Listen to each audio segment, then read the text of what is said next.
आपको ऐसे ब्रांड किया जाता है कि आप धार्मिक कट्टरपंथी हैं एकदम। मैं धार्मिक हूँ, कट्टरपंथी हूँ कि नहीं, ये सामने वाले के दृष्टिकोण पर निर्भर करता है। मैं हिंदू का बहुसंख्यक होना एक भ्रम है जी। हिंदू बहुसंख्यक कहाँ दिखता है? जहां पर एक कोई मेला हो, जैसे कुंभ हो, माघ हो, या ऐसा कोई उत्सव हो, वहां पर 1-2 महीने के लिए भीड़ दिखती है। वो भीड़ अपनी पहचान हिंदू बताती है, लेकिन वास्तव में वो हिंदू धर्मशास्त्रों के अनुसार क्या जीवन व्यतीत करने की पक्षधर है? नहीं है। तो हम कैसे माने कि हिंदू बहुसंख्यक है? तो क्या माने हिंदू अल्पसंख्यक है? हाँ, हिंदू अपने सर्वाइवल के लिए लड़ रहा है। जाकिर नाइक जैसे लोगों के परम मित्र अबू अब्दुल्ला ने अपने पैसे से धीरेन्द्र शास्त्री को दुबई की सैर कराई, कथा कराई। अबू अब्दुल्ला के सोशल मीडिया प्रोफाइल से देख लें। अबू अब्दुल्ला जाकिर नाइक और आयशा का ओपन सपोर्टर है। हमारे धर्मगुरु बनने का दावा करने वाले ऐसे लोग उसके पैसे से विदेश क्यों जा रहे हैं? ये चिंता का भी विषय है और लज्जा का भी विषय है। अवधेशानंद जूना अखाड़ा के हिंदुओं के बड़े आचार्य के रूप में प्रसिद्ध हैं, नेताओं से भी बड़ा उठना बैठना है, हजारों हजार अनुयायी हैं उनके। किन्नर अखाड़ा भी बना दिया, ममता कुलकर्णी ये सबको महामंडलेश्वर, राधे माँ, क्या शास्त्रीयता है राधे माँ की। एक अंगूठा छाप हिंदू भी जो कम से कम एक सामान्य विवेक रखता है, वो जानता है राधे माँ धर्मगुरु नहीं है। तो ये होता कैसे है कि मतलब राधे माँ, ममता कुलकर्णी धर्मगुरु महामंडलेश्वर? ये तो वो जवाब देंगे ना। प्यारी कुरान, पवित्र बाइबल और वेद सब एक ही जैसे हैं। क्या कुरान ने ऐसा कहा कि हम वेद के समान हैं? क्या बाइबल ने कहा हम कुरान के समान हैं? क्या वेद ने कहा हम इन दोनों के समान हैं? तो आप क्यों खिचड़ी बना रहे हैं? हमारे बड़े सरल संत के रूप में जिनकी छवि है, राजेंद्र दास जी मलुकवी, जब प्रवचन कर रहे हैं तो कहते हैं ईसा मसीह की क्षमाशीलता सीखो। अब अगर हिंदू कन्वर्ट होकर क्रिश्चियन बन रहा है तो क्या गलत कर रहा है? आमतौर पे जिनको हम साधु संत मानते हैं वो क्यों कथा प्रवचनों तक ही सीमित रह गए? ज्ञान प्रवचन भी ठीक से कर लें भैया तो हम प्रणाम करें उनको। जो अपना विभाग संभाल कर बैठे हैं, अनिरुद्धाचार्य क्या प्रवचन करते हैं? गुरुजी, तो आगे मैं क्या कहूँ? वहीं से शुरुआत होती है सारे कॉमेडी वीडियोज की। इस माइक में लाल टीका लगाकर अगर 1000 आदमी से प्रणाम करा दीजिए ना, 10 आदमी का काम ऐसे भी बनेगा, और वो 10 आदमी फिर कैमरे पर दिखेंगे, और वो 10 आदमी मछली का कांटा बनकर फिर 100 को फंसाकर लाएंगे। ये पूरा एक इकोनॉमिक सिंडिकेट है, पूरे शरीर को नष्ट कर देते हैं। यही कैंसर है धर्म के। कैंसर को जितना काटेंगे और बढ़ेगा और बढ़ेगा और बढ़ेगा। सख्त भाषा नहीं कह दिया? नहीं, सख्त कैंसर। इतने बड़े बड़े नाम है उनके लिए कैंसर। फाइल्स तो नहीं कर सकते ना, आप काट दे चाहे रिलीज करें। कितने टोटल केस कितने हो गए आपके ऊपर? जारी हैं 5 तो हैं ही। एक FIR है, 5 मुकदमे हैं और 1 की नोटिस परसों आई है।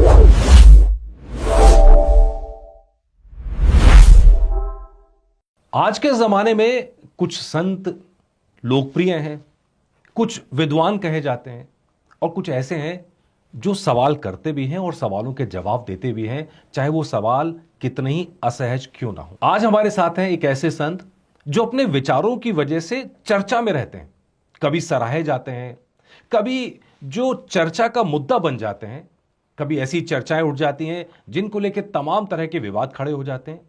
लेकिन अच्छे विमर्श के लिए वाद और विवाद दोनों ही जरूरी है। आज की बातचीत किसी को सही, किसी को गलत साबित करने के लिए नहीं है। आज की बातचीत का मुद्दा यह है कि वो सच सामने आए जो समाज हित के लिए जरूरी है। और इसी चर्चा को करने के लिए स्वामी निग्रहाचार्य जी हमारे साथ मौजूद हैं। निग्रह एक संप्रदाय है जिसकी चर्चा आमतौर पर सुनते नहीं है, लेकिन यह संप्रदाय अपने संयम, अपने अनुशासन, अपने विमर्श के लिए जाना चाहता है। और उनके अपने विमर्श हैं, उनकी अपनी राय है, जो कई जगह बड़ी कठोर भी हो जाती है और कई जगह बड़ी लॉजिकल भी हो जाती है। इन सब बातों पर चर्चा करेंगे द मनीष फ्रीक्वेंसी में। मैं हूं आपका होस्ट मनीष शर्मा। चलिए इस पूरे जो चर्चा है, विमर्श है, उसकी शुरुआत करते हैं। वाद होना चाहिए, चर्चा होनी चाहिए, विमर्श होना चाहिए, तो वह सारे विमर्श के मुद्दे यहां मौजूद हैं। हाँ। लेकिन आपको ऐसे ब्रांड किया जाता है कि आप धार्मिक कट्टरपंथी हैं एकदम। मैं धार्मिक हूं, कट्टरपंथी हूं कि नहीं, ये सामने वाले के दृष्टिकोण पर निर्भर करता है। धर्म ने जिस प्रकार की कठोरता हमारे लिए कही, उस कठोरता का हम पालन करते हैं। जिस प्रकार की छूट जहां पर कही, उस छूट का भी हम पालन करते हैं, देश काल परिस्थिति के अनुरूप। अब इसमें किसी को अगर कट्टरता दिखती है तो वह उसका दृष्टिकोण हो सकता है। आवश्यक नहीं कि हर व्यक्ति का निजी दृष्टिकोण शाश्वत सत्य भी हो। तो आज की जो सत्ता नजर आती है, वो पूरी की पूरी सत्ता क्या लगता है कि हर चीज को जैसे अपने कंट्रोल में ले रही है? मतलब हर चीज, धर्म भी जो है उसके लिए रणनीति ज्यादा बन गया है कि कैसे कैसे सत्ता में बने रहना है। और हाँ, जैसे आपने कहा, किसी पार्टी की बात नहीं करी, हर कोई लगभग इसी तरह इस्तेमाल कर रहा है। पार्टी तो बदलते रहते हैं नेता ना। जी। मैं चुनाव चिन्ह पर क्या बात करूं, मैं तो मानसिकता की बात करूंगा। कोई धर्म को इस्तेमाल कर रहा है, कोई जाति को इस्तेमाल कर रहा है, लेकिन आम जनता को इस्तेमाल ही किया जा रहा है और उसको रोकने वाला भी कोई नहीं। जिस स्थिति में जनता यह समझ नहीं पाएगी कि हमारे लिए हित क्या है और अहित क्या है। जनता पालन करने की मानसिकता में रहती है। यह कहा जाता है कि लोकतंत्र जनता के लिए है। क्या जनता के लिए वास्तव में लोकतंत्र है? व्यावहारिक धरातल पर नहीं है। क्या सरकार के खजाने में जो धनराशि है वह जनता के लिए है? नहीं है। क्या सरकार के पास जिस प्रकार की सुरक्षा व्यवस्था, क्या वो वास्तव में व्यावहारिक धरातल पर जनता के लिए दिखती है? नहीं दिखती है।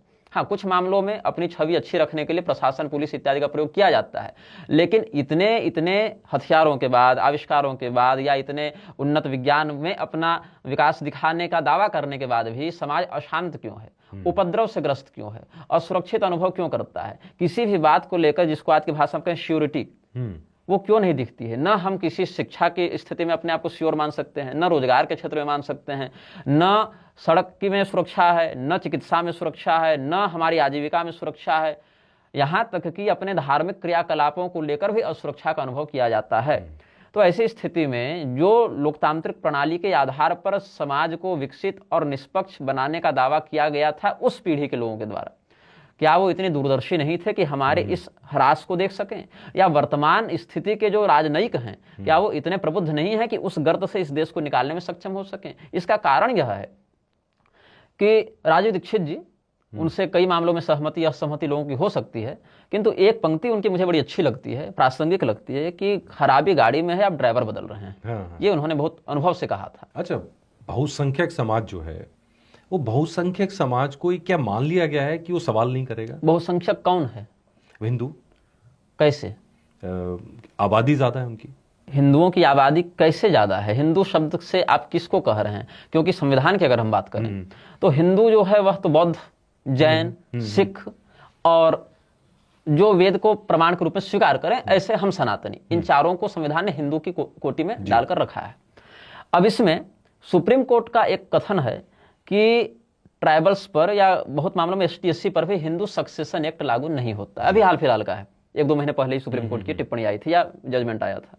तो हिंदू सक्सेशन एक्ट जब नहीं लागू होता है तो आपने उनको हिंदू से अलग कर दिया। अब बात करते हैं बौद्ध जैन की, तो कई मामलों में बौद्ध जैन को अल्पसंख्यक दर्जा भी प्राप्त है अनेक स्थानों पर, चाहे आरक्षण में हो, चाहे और किसी नीति नियम में हो, वो दर्जा प्राप्त है। यहाँ तक कि अगर आप हिंदू मानते हैं तो हिंदू टेम्पल एक्ट जो है, एंडोनमेंट एक्ट जो है, वो सिखों के गुरुद्वारे पर लागू क्यों नहीं होता है? बौद्ध जैन के स्तूप विहार या मंदिरों पर लागू, उनके संस्थानों पर क्यों लागू नहीं होता? इसका अर्थ क्या है? हिंदू का बहुसंख्यक होना इसीलिए कथित रूप से लागू किया गया ताकि हम ये भ्रम में रहें कि हम बहुसंख्यक हैं। तो जब हिंदुओं के लिए सक्सेशन एक्ट बनाया जाता है वो इन पर लागू नहीं हो रहा, हिंदुओं के लिए जो एंडोनमेंट एक्ट लगाया गया वो इन पर लागू नहीं हो रहा, तो पहले ये हट गए। दूसरे स्थान पर जो सत्ता या विपक्ष के लोग यह कहते हैं कि हम फुले के अनुयायी हैं, हम अंबेडकर के अनुयायी हैं, या हम अंबेडकर को एक युग पुरुष के रूप में या आधुनिक राष्ट्र के निर्माता के रूप में देखते हैं। क्या अंबेडकर के अनुयायी स्वयं को हिंदू मानते हैं? नहीं मानते हैं, लेकिन वो अपने आप को बहुजन अवश्य मानते हैं। तो ऐसी स्थिति में सरकार या विपक्ष जो स्वयं को अंबेडकर का अनुयायी मानती है, अंबेडकर की प्रतिज्ञाओं में तो स्पष्ट रूप से सनातनी देवी देवताओं का विरोध देखने को मिलता है। यहां तक कि अंबेडकर के द्वारा श्री राम श्री कृष्ण भगवान को कोड़े मारने वाले चित्र भी सार्वजनिक हैं। तो ऐसी स्थिति में अंबेडकर या अंबेडकर के अनुयायी तो हिंदू नहीं माने जा सकते। और अंबेडकर की प्रशंसा करने वाले अवधेशानंद या धीरेन्द्र शास्त्री या और इस प्रकार के जो लोग सार्वजनिक रूप से अंबेडकर जयंती की बधाई देते दिखते हैं या नेता, वो भी इन मामलों में हिंदू नहीं हम मानते हैं। तो ऐसी स्थिति में हिंदू का बहुसंख्यक होना एक भ्रम है। हिंदू बहुसंख्यक कहां दिखता है? जहां पर एक कोई मेला हो, जैसे कुंभ हो, माघ हो, या ऐसा कोई उत्सव हो, वहां पर 1-2 महीने के लिए भीड़ दिखती है। वो भीड़ अपनी पहचान हिंदू बताती है, लेकिन वास्तव में वो हिंदू धर्मशास्त्रों के अनुसार क्या जीवन व्यतीत करने की पक्षधर है? नहीं है। क्या उन हिंदुओं का एक बहुत बड़ा वर्ग स्वयं को अलग अलग धर्म गुरुओं के सामने या अधर्म गुरुओं के सामने पूर्णतया एक गुलाम के समान समर्पित नहीं कर चुका है? हमें लगता है कर चुका है। यही कारण है कि इतने इतने जो मठ दिख रहे हैं या इतने इतने जो पीठाधीश्वर जगत गुरु, 1.25 लाख जगत गुरु के पास 1 लाख ही चेला है, 25,000 फिर भी बिना शिष्य के हैं। तो उन जगत गुरुओं का जो वक्तव्य आप सुनेंगे या किसी सांस्कृतिक सामाजिक कार्यक्रम में आप आवागमन देखेंगे तो वो किसी संस्था विशेष के, पार्टी विशेष के कार्यकर्ता के समान व्यवहार करते देखे जाते हैं। वर्ल्ड कप के ट्रॉफी के जुलूस में 1 लाख लोग बिना बुलाए आ जाते हैं, गो हत्या के निषेध के लिए उसी पार्टी और संस्था के कार्यकर्ता तक नहीं आ पाते हैं। तो हम कैसे मानेंगे हिंदू बहुसंख्यक है? तो क्या माने हिंदू अल्पसंख्यक है? हाँ, हिंदू अपने सर्वाइवल के लिए लड़ रहा है, अपने अस्तित्व को बचाने के लिए लड़ रहा है। हिंदू एक अल्पसंख्यक समुदाय भारत में बन गया है जो वास्तव में परंपरागत हिंदू हैं। बाकी रिलीजन फॉर्म में हिंदू लिखने के लिए कोई लिख दे न लिखे, वो स्वतंत्रता है उसकी कि वो अपने आप को किस पहचान से रख रहा है, लेकिन जिसको हम शास्त्रीय आधार पर हिंदू शब्द से परिभाषित कर सकें वो हिंदू अब भारत में विरले हैं। तो शास्त्रीय आधार पर हिंदू किसको कहेंगे? ओंकार मंत्र मूलाढ़ पुनर्जन्म दृढ़ाशय गोभक्तो भारत गुरु हिंदुर हिंसन दूषक, ये सब कुछ परिभाषाएं आचार्यों ने बताई हैं। वेद की मर्यादा के अनुरूप व्यवहार करने वाले, जिस वर्ण के, जिस आश्रम के, जिस लिंग के लिए वेद ने जो या वेद सम्मत स्मृति पुराण आदि ने जो निर्देश दिए उन पर निष्ठा करते हुए अपने सामर्थ्य की सर्वोच्च सीमा में जो व्यवहार करे, पुनर्जन्म पर जिसको दृढ़ विश्वास हो, जो राष्ट्रभक्त हो, गौ भक्त हो, देवता द्विज शास्त्र भक्त हो, अपने अंदर के दूषण का जो हिंसन करे उसको हिंदू के रूप में हम स्वीकार करते हैं जी। अब उसके अंदर 4 वर्ण हैं, चारों वर्णों के मिश्रण से कुछ वर्ण संकर हैं, उन सबों के इतर कुछ अम्त्यज म्लेच्छादि कोटि में भी आते हैं, स्त्री पुरुष नपुंसक आदि हैं, 4 आश्रम, 4 वर्ण, 2 लिंग, सामान्यतया 10 प्रकार के सामाजिक व्यवस्था में सनातन का यह शास्त्रीय वर्णन प्राप्त होता है, 10 या इन्हीं से मिश्रित अन्य समुदाय, लेकिन कम से कम इतने लक्षण उसमें दिखने चाहिए। अब इसमें समस्या क्या है? अब इस लक्षण मात्र से अगर हम विचार करें तो बहुत आपको मिल जाएंगे, हिंदू तो सब हो गए, फिर पुनर्जन्मान ही रहे, वेद को प्रणाम कर ही रहे, गाय की पूजा या गोभक्त हैं ही, राष्ट्रभक्त हैं ही। तब समस्या क्या है? समस्या ये है कि भारत में जितने आतंकवादी घटनाएं विदेश प्रायोजित रूप से होती हैं उसमें आईएसआई का बहुत बड़ा हाथ है। आप पत्रकार हैं, आप इस क्षेत्र में हमसे ज्यादा जानते हैं, और गाहे बगाहे इंटेलिजेंस रिपोर्ट्स में ये सब बातें सामने आती भी हैं। अगर आज आपके अकाउंट में आईएसआई का पैसा आ जाए या मेरे अकाउंट में आ जाए, सरकार की नजर पड़ जाए, तो हम सीधे देशद्रोह में जाएंगे। बिल्कुल, सामाजिक रूप से भी हमें दुत्कार आ जाएगा। उसी आईएसआई या पीओके का जो प्राइम मिनिस्टर होने का दावा करता है, उसके परम मित्र या जाकिर नाइक जैसे लोगों के परम मित्र अबू अब्दुल्ला ने अपने पैसे से धीरेन्द्र शास्त्री को दुबई की सैर कराई, कथा कराई। अबू अब्दुल्ला के सोशल मीडिया प्रोफाइल से देख लें, अबू अब्दुल्ला जाकिर नाइक और आईएसआई का ओपन सपोर्टर है। हमारे धर्मगुरु बनने का दावा करने वाले ऐसे लोग उसके पैसे से विदेश क्यों जा रहे हैं? ये चिंता का भी विषय है और लज्जा का भी विषय है। अवधेशानंद जूना अखाड़ा के हिंदुओं के बड़े आचार्य के रूप में प्रसिद्ध हैं, नेताओं से भी बड़ा उठना बैठना है, हजारों हजार अनुयायी हैं उनके। किन्नर अखाड़ा भी बना दिया, ममता कुलकर्णी ये सबको महामंडलेश्वर, राधे माँ, क्या शास्त्रीयता है राधे माँ की। एक अंगूठा छाप हिंदू भी जो कम से कम एक सामान्य विवेक रखता है वो जानता है कि राधे माँ धर्मगुरु नहीं है। तो ये होता कैसे है कि मतलब राधे माँ, ममता कुलकर्णी धर्मगुरु महामंडलेश्वर? ये तो वो जवाब देंगे ना, ये जवाब देंगे ना। धर्मगुरुओं में 3 वस्तु अगर 3 अवगुण अगर हो जावे तो वो घृणित से घृणित कार्य भी बड़े आत्मविश्वास से करते हैं। भय, लोभ, प्रमाद। या तो किसी बात से डरते हैं, या तो किसी बात की प्राप्ति की आशा है, अथवा दोनों भी ना हो तो आलसी बड़े जाओ समाज जैसे जा रहा है। यदि भय नहीं है, लोभ नहीं है, प्रमाद नहीं है, तो फिर वो सत्य बोलने से या सत्य का साथ देने से पीछे नहीं हटेंगे। अवधेशानंद का एक वक्तव्य आप सुने, प्यारी कुरान, पवित्र बाइबल और वेद सब एक ही जैसे हैं। क्या कुरान ने ऐसा कहा कि हम वेद के समान हैं? क्या बाइबल ने कहा हम कुरान के समान हैं? क्या वेद ने कहा हम इन दोनों के समान हैं? तो आप क्यों खिचड़ी बना रहे हैं?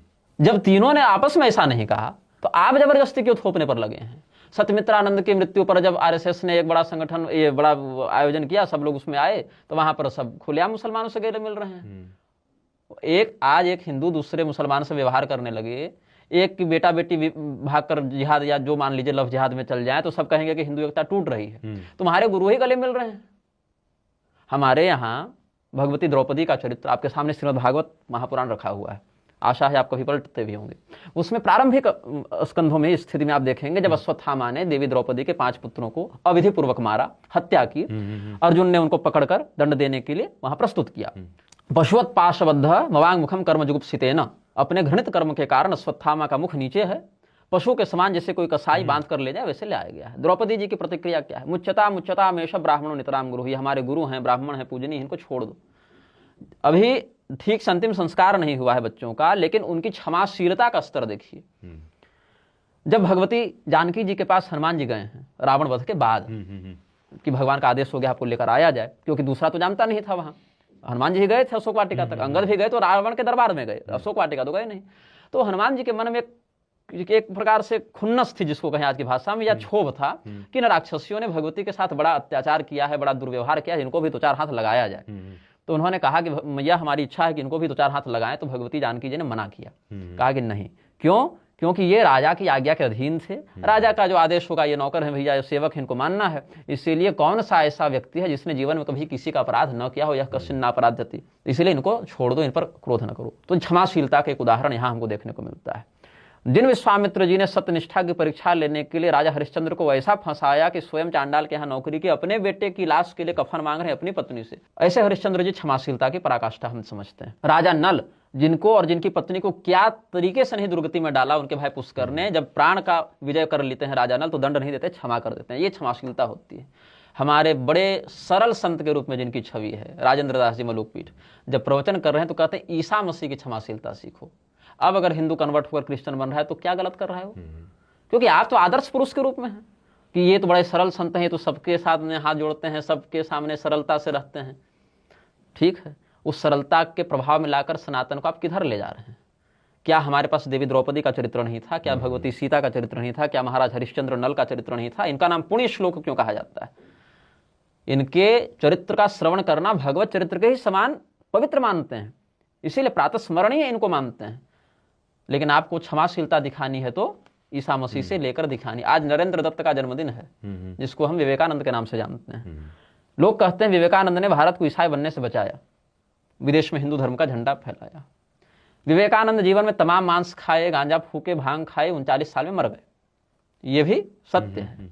आज रामकृष्ण मिशन ईसा मसीह की पूजा करता है, 56 भोग लगाता है। अपने रामकृष्ण मिशन को तो ईसा की पूजा से रोक नहीं सके, लेकिन नेता जब प्रचार करेंगे तो हिंदुओं के लिए ऐसे युवा आदर्श, कैसा युवा आदर्श जो गांजा भांग करके 39 साल में मर गया जी। अब मैं कह दूं तो एक मूर्ति भंजन का दृश्य होता है कि इतने बड़े महापुरुष पर कैसे बोल दिया। आप पढ़िए तो सही, क्या कहा आदि शंकराचार्य जी के विषय में, कितनी बातें गलत कही विवेकानंद ने, रामानुजाचार्य जी के बारे में कितनी बातें गलत कही, और ईसा की प्रशंसा में, पैगंबर की प्रशंसा में क्या नहीं कहा, यह भी जरा पढ़िए ना। Complete works of Vivekananda banned तो नहीं है, ओपन बुक उपलब्ध है। विवेकानंद ने क्या कहा, कहां से क्या पत्र व्यवहार किया। इस्लामी शरीर में वेदांती दिमाग हो और हिंदू महिलाएं मुसलमानों से बच्चे पैदा करें तो भारत विकसित होगा, ये हम अगर कह दें तो हम हो जाएंगे हिंदुओं के द्रोही। लेकिन विवेकानंद ने कहा तो वो हो गए महात्मा, महापुरुष। तो जिन लोगों को हम आदर्श मानते हैं, कम से कम उन्हीं को पढ़ लो। वेदव्यास जी, वाल्मीकि जी, तुलसीदास जी तक तो गति नहीं होगी, लेकिन जिनको हर जयंती में युवाओं के आदर्श हैं, महापुरुष हैं, ये कहा जा रहा है, उन्हीं को पढ़ लो। अगर हम छाप कर बेचे तो कहो कि तुमने एडिटिंग कर दी, अल्टरिंग कर दी। रामकृष्ण मिशन जो छाप रहा है उसको पढ़ लो। तो समस्या क्या है कि नेता एक यार्डस्टिक तय करते हैं, एक मापदंड तय कर देगा, हाँ ये महान है। आप इस देश में अम्बेडकर पर नहीं बोल सकते हैं, आप गांधी पर नहीं बोल सकते हैं, जबकि दोनों के नहीं बनती थी। आप सुभाष चंद्र बोस के विरोध में वो नहीं बोल सकते, गांधी के विरोध में नहीं बोल सकते, इन दोनों के भी नहीं बनती थी। कोई तो सही होगा, किसी मामले में तो सही होगा। जो व्यक्ति अपनी पोती की उम्र के लड़कियों के साथ सो गया, वो व्यक्ति महात्मा हो गया। हम हो गए संत निंदक, वो राष्ट्र के बाप हो गए और हम हो गए हिंदू द्रोही। समाज का हाजमा बहुत खराब है मनीष जी। समाज पचाने का अभ्यस्त नहीं है, उसको चाहिए पतली मूंग दाल की खिचड़ी, वो खाए और निकाले। तो आप जो ये इतनी कठिन कठिन बातें करते हैं, मतलब कड़वा सच जिसको कह सकते हैं, सच है। हाँ, कड़वा उसको लगे तो मैं नहीं जानता। मैं सच बोलता हूँ, मैं मीठा कड़वा नहीं बोलता हूँ। जो जैसा घटनाक्रम है और उन्हीं की लिखित पुस्तकों में जो बातें जैसी हैं, ये भी मैंने कहा कि मैं लिखकर ऐसा कह रहा हूँ, उनकी लिखी पुस्तकों में उन्हीं के समकालीन लोगों या कई बार में उन्होंने ही जो बातें स्वयं लिखी या कहीं, उन्हीं को पढ़कर हमने बात कही। अच्छा बताइए, इस्कॉन को आप क्या मानते हैं कि विदेश में हिंदुओं का नाम कर रही है इस्कॉन संस्था, ठीक।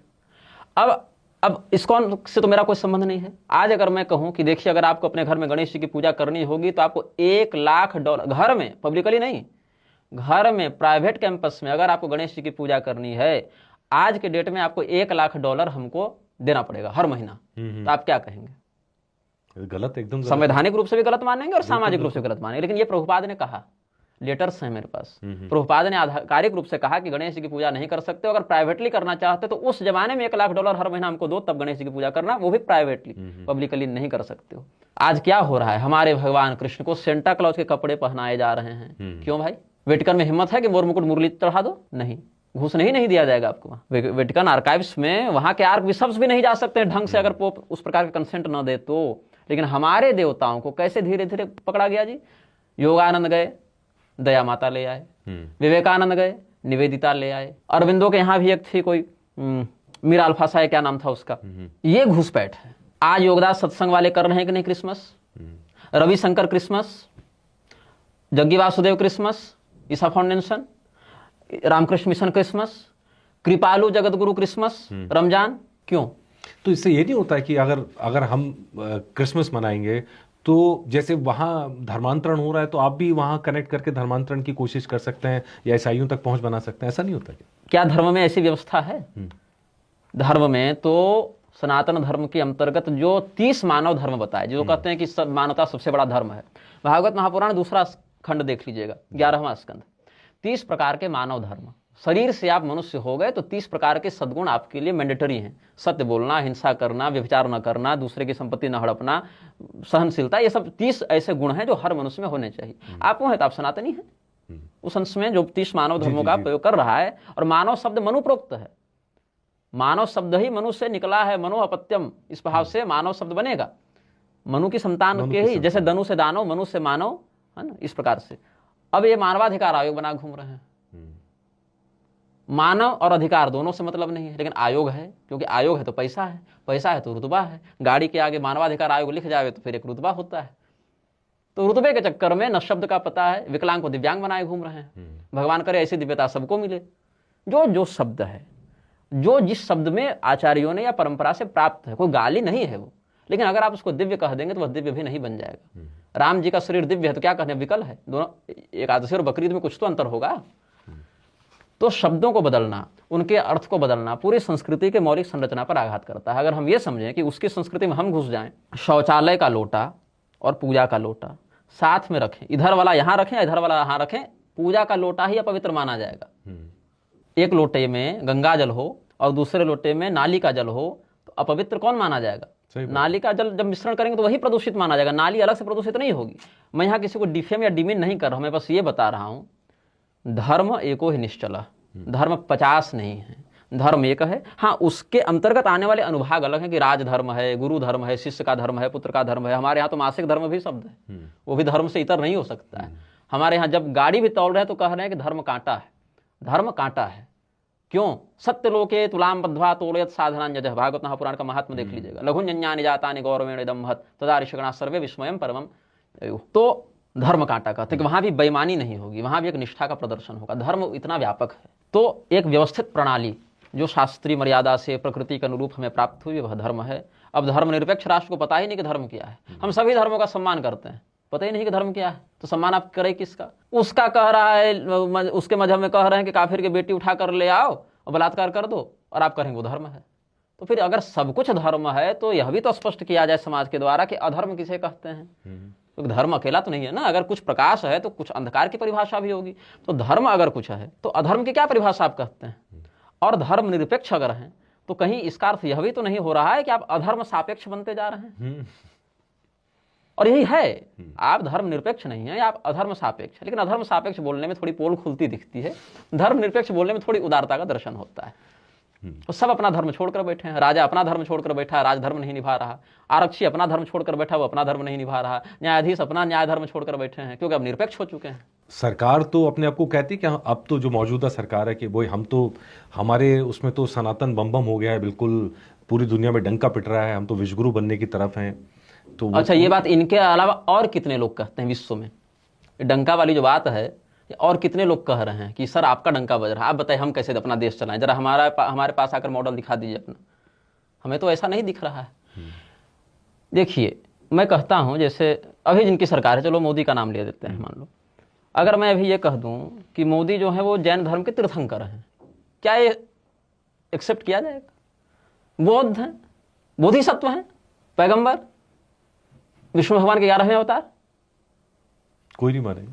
विष्णु भगवान के 11वें अवतार तो चल रहे हैं अभी, कम से कम शाब्दिक रूप से माने या न माने, लेकिन शब्द भी देखिए, पैगंबर कोई नहीं कह रहा, तीर्थंकर कोई नहीं कह रहा, 11वें गुरु नहीं, पारसियों का कुछ होगा तो नहीं, लेकिन 11वें अवतार भगवान विष्णु के जरूर बन गए।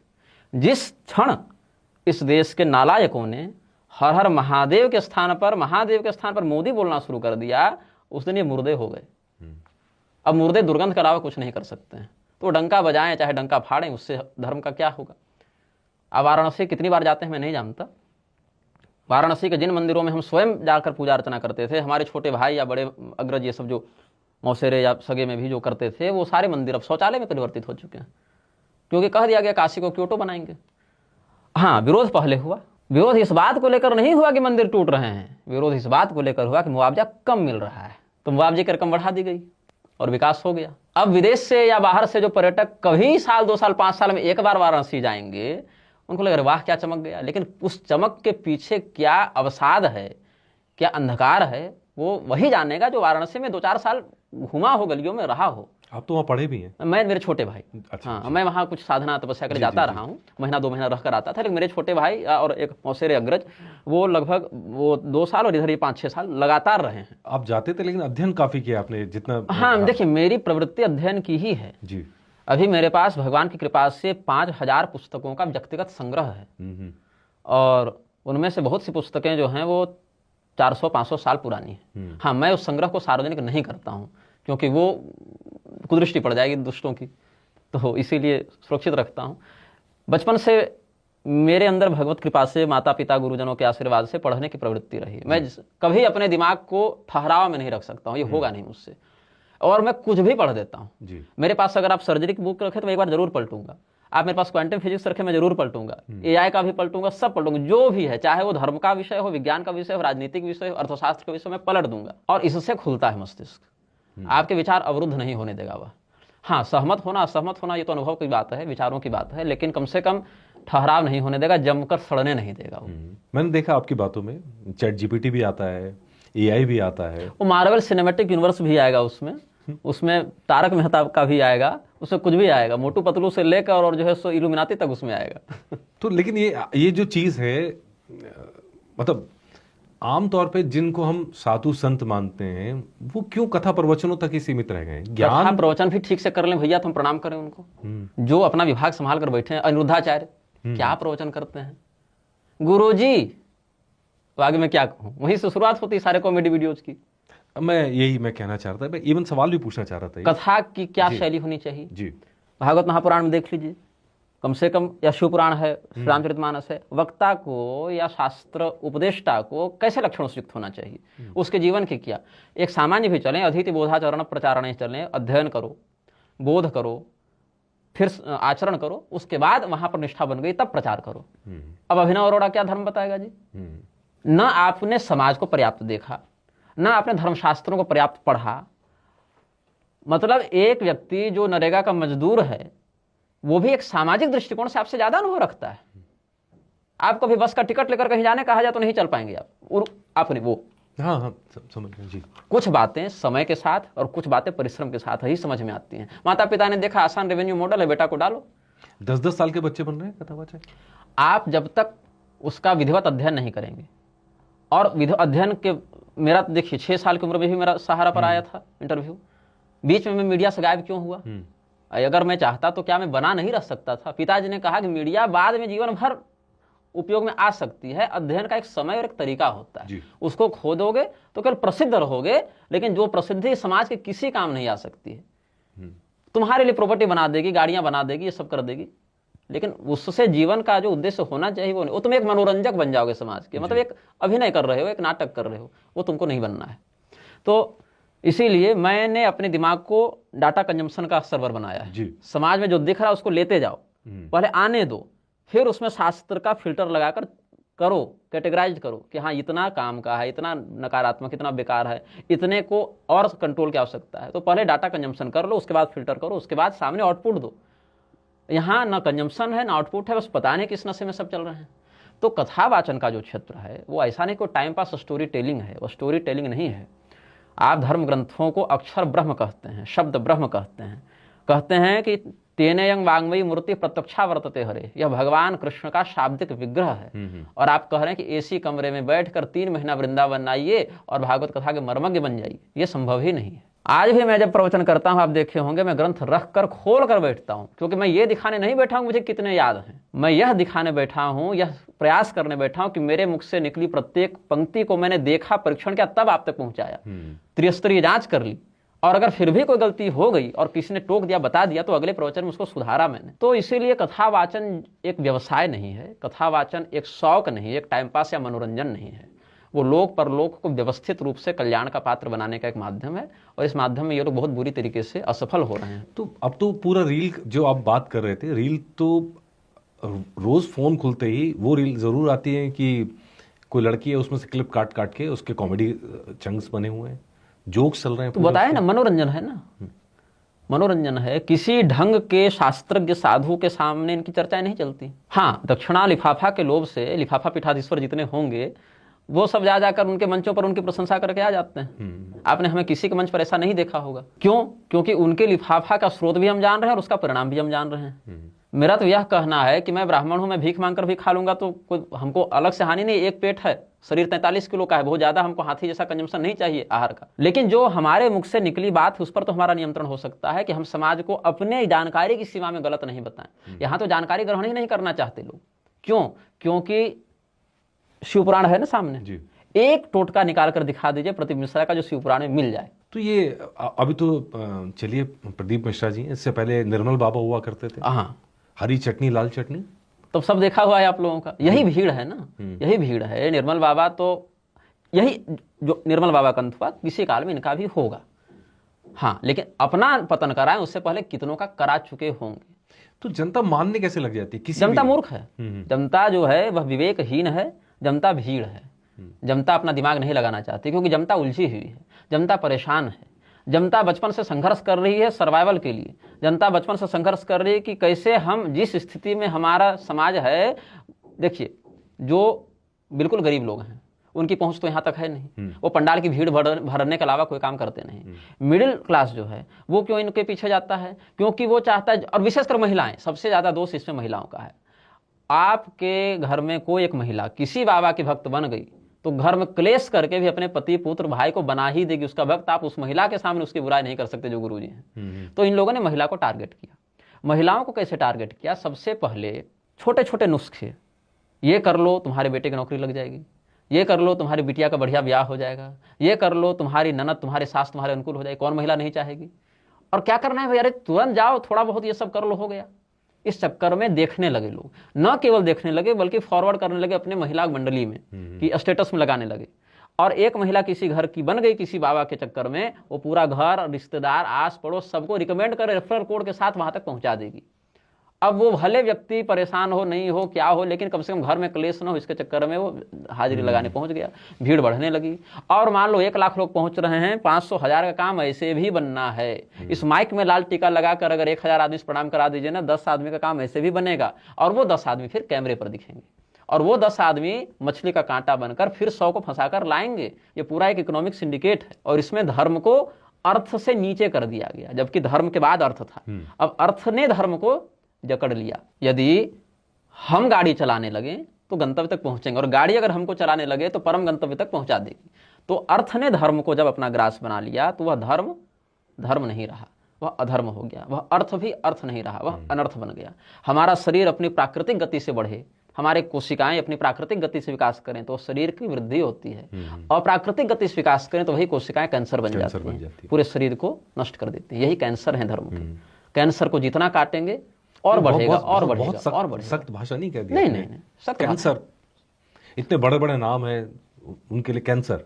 पाइल्स तो नहीं कर सकते ना, आप काट दे चाहे रिलीज करें। देखिए इसमें है अप्पय दीक्षित जी का मुझे स्मरण आ गया। अप्पय दीक्षित जी वाराणसी के एक सभा में थे, बहुत बड़े महात्मा, बहुत बड़े महापुरुष दक्षिण के थे। अप्पय दीक्षित जी को सदाशिव भगवान का भी आवेश माना जाता है उनको। ये पंडितराज जगन्नाथ, अप्पय दीक्षित, भट्टोजी दीक्षित, ये सब लगभग एक ही समय के हुए हैं। तो किसी सभा में किसी बड़े मूर्ख व्यक्ति को बड़ा सम्मान मिला, और उसके बाद अप्पय दीक्षित जी का सम्मान किया गया। तो लोगों ने कहा कि महाराज जी आप इतने बड़े संत हैं, विद्वान हैं, और उस मूर्ख को देखिए इस सभा में इतना सम्मान मिला, तो आपको बुरा नहीं लगा? बोले नहीं लगा। क्यों नहीं लगा? क्योंकि दुर्जनम प्रथमम वंदे सज्जनम तदनंतरम मुख प्रक्षालनात् पूर्वम गुद प्रक्षालनम यथा, कि दुर्जन की वंदना पहले होती है सज्जन के बाद में। मुंह धोने से पहले लोग नित्य कृत्य करके धो लेते हैं। तो इसीलिए शब्द देखिए गाली नहीं है, कठोर है या हल्का है, ये तो सामने वाले की हाजमा पर निर्भर करता है कितना पचा सकता है। सचिव वैद्य गुरु तीन जो प्रिय बोल ही भय आस, रामचरितमानस वही है। गुरु को, मंत्री को, चिकित्सक को प्रिय नहीं हित बोलना चाहिए। भय का परित्याग करके हित बोलना चाहिए। राजा क्या बोलेगा, मरीज क्या बोलेगा, ये सब नहीं सोचना चाहिए। जो सत्य अपने अनुभव में समझ में आए उसको बोलने वाला ही इस लोक में और परलोक में सम्मान का पात्र बनता है। अच्छा, हम कितना जी लेंगे? 29 साल हो गया है। कानून की दृष्टिकोण से देखूं तो मेरे ऊपर अरेस्ट वारंट जारी हो गया है। समाज की दृष्टिकोण से देखूं तो 11 लाख का इनामी हूं। आपके पास कितने सुरक्षा कर्मियों के साथ आया और जितने विरक्त हैं उस पर भी परिवार वाला होने के बाद, और जितने विरक्त हैं संसार की मोह माया से परे, उनके आगे पीछे कितनी गाड़ियां हैं, कितने बॉडीगार्ड हैं, कितनी व्यवस्थाएं उनके साथ, लेकिन वो संत हैं, हम संत निंदक हैं। तो इस समाज से हमको क्या उम्मीद होगी? जिस समाज की बुद्धि ऐसी है उस समाज के द्वारा प्राप्त होने वाले सम्मान से, अपमान से, धमकी से या सहयोग से हमारा क्या बन और क्या बिगड़ जाएगा? वैसे कितने टोटल केस कितने हो गए आपके ऊपर? जारी हैं 5 तो हैं ही, एक FIR है, 5 मुकदमे हैं और 1 की नोटिस परसों आई है। अच्छा, अभी फिर आई है? हाँ, वो तो चलेगा। तो अभी किस किस मुद्दे पे आ रहे हैं? अभी कृपालू JKB के एक समर्थक से आया है जी। हाँ, वो कृपालू जी महाराज जगतगुरुत्तम लिखने लगे थे ना, कि जगतगुरु तो खैर शंकराचार्य जी भी, हम जगतगुरुत्तम हैं, उनसे उत्तम हैं।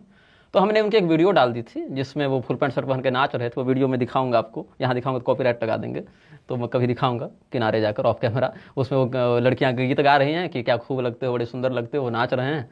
तो हमने वो वीडियो डाल दी और केवल लिखा पहचान कौन, और कुछ नहीं लिखा। उस पर वो सब भड़क गए हमारे। जबकि JKP की आप वेबसाइट देखेंगे तो वहाँ स्पष्ट लिखा हुआ है कि कृपालू जी जो है सो रमजान भी मनाते हैं, क्रिसमस भी मनाते हैं, कुरान भी पढ़ाते हैं, बाइबल भी पढ़ाते हैं, और बनना है शंकराचार्य आदि गुरु। ये वर्तमान वालों से टक्कर हो, समझ में आए, चलो कोई चीड़ है, कंपटीशन है। आदि गुरु शंकराचार्य से बड़े जगत गुरु हम हैं। आप होंगे या आपके अनुयायी आपको वैसा मानते होंगे। अब एक ही लाठी से सबको नहीं हाँका जा सकता। हम उस हाँकी जाने वाली भीड़ का हिस्सा नहीं बन सकते हैं। आप जिस निग्रह संप्रदाय से आते हैं वो तो बहुत अनुशासन, संयम, और आपको लग रहा है कि इस समय वाकई में इसकी जरूरत आ गई और शायद तभी आप मतलब कड़े शब्दों के साथ आते हैं और साफ साफ सच, मतलब सीधे सच के साथ आते हैं? गीता में जी अंतिम जाएंगे आप, जब उपदेश भगवान पूर्ण कर रहे हैं अपना, लगभग पूर्णता 18वें अध्याय के अंतिम में भगवान कहते हैं, स्वभावजेन कौन्तेय निबद्ध स्वेन कर्मणा कर्तुम नेच्छसि यन्मोहात् करिष्यस्य वसोऽपि तत्। अर्जुन, हर व्यक्ति का स्वभाव है। स्वभाव का अर्थ यह नहीं कि नेचर है। स्वभाव मतलब अपना भाव, जिस शरीर में, जिस वर्ण में, जिस प्रारब्ध से उसका जन्म हुआ। हमारे पिछले जन्म के कर्म इस जन्म के 3 बातों का निर्धारण करते हैं। महर्षि पतंजलि का मत देखें, यही मत महर्षि विश्वामित्र ने कौशिक रामायण में भी कहा है, स्वामी वासुदेवानंद जी ने दत्त पुराण में भी कहा है, विश्व सारोत्तर सूत्र में भी यही मत है। मतलब सभी लोगों का ये एक मत है कि सतिमूले तद्विपाको जात्यायुर्भोगा, माया व्यभागम इत्यादि का भी होगा, कि 3 बातें पूर्व जन्म के कर्म से निर्धारित हो जाती हैं। क्या? हम कहाँ जन्म लेंगे, कितने समय तक जीवित रहेंगे, और सुख दुख का मोटा मोटा क्या क्या हमें प्राप्त होगा, इतना निर्धारित हो जाता है।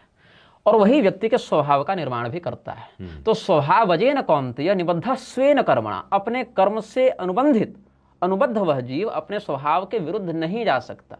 कर्तुम नेच्छसि यन्मोहात्, हे अर्जुन, अगर तुम किसी मोह के कारण कहोगे कि हम नहीं करेंगे, करिष्यस्य वसोऽपि तत्, विवश होकर भी आज न कल उस काम में प्रकृति तुमको लगा देगी। प्रकृति स्वाम नियोक्ष्यति, प्रकृति तुमको लगा देगी।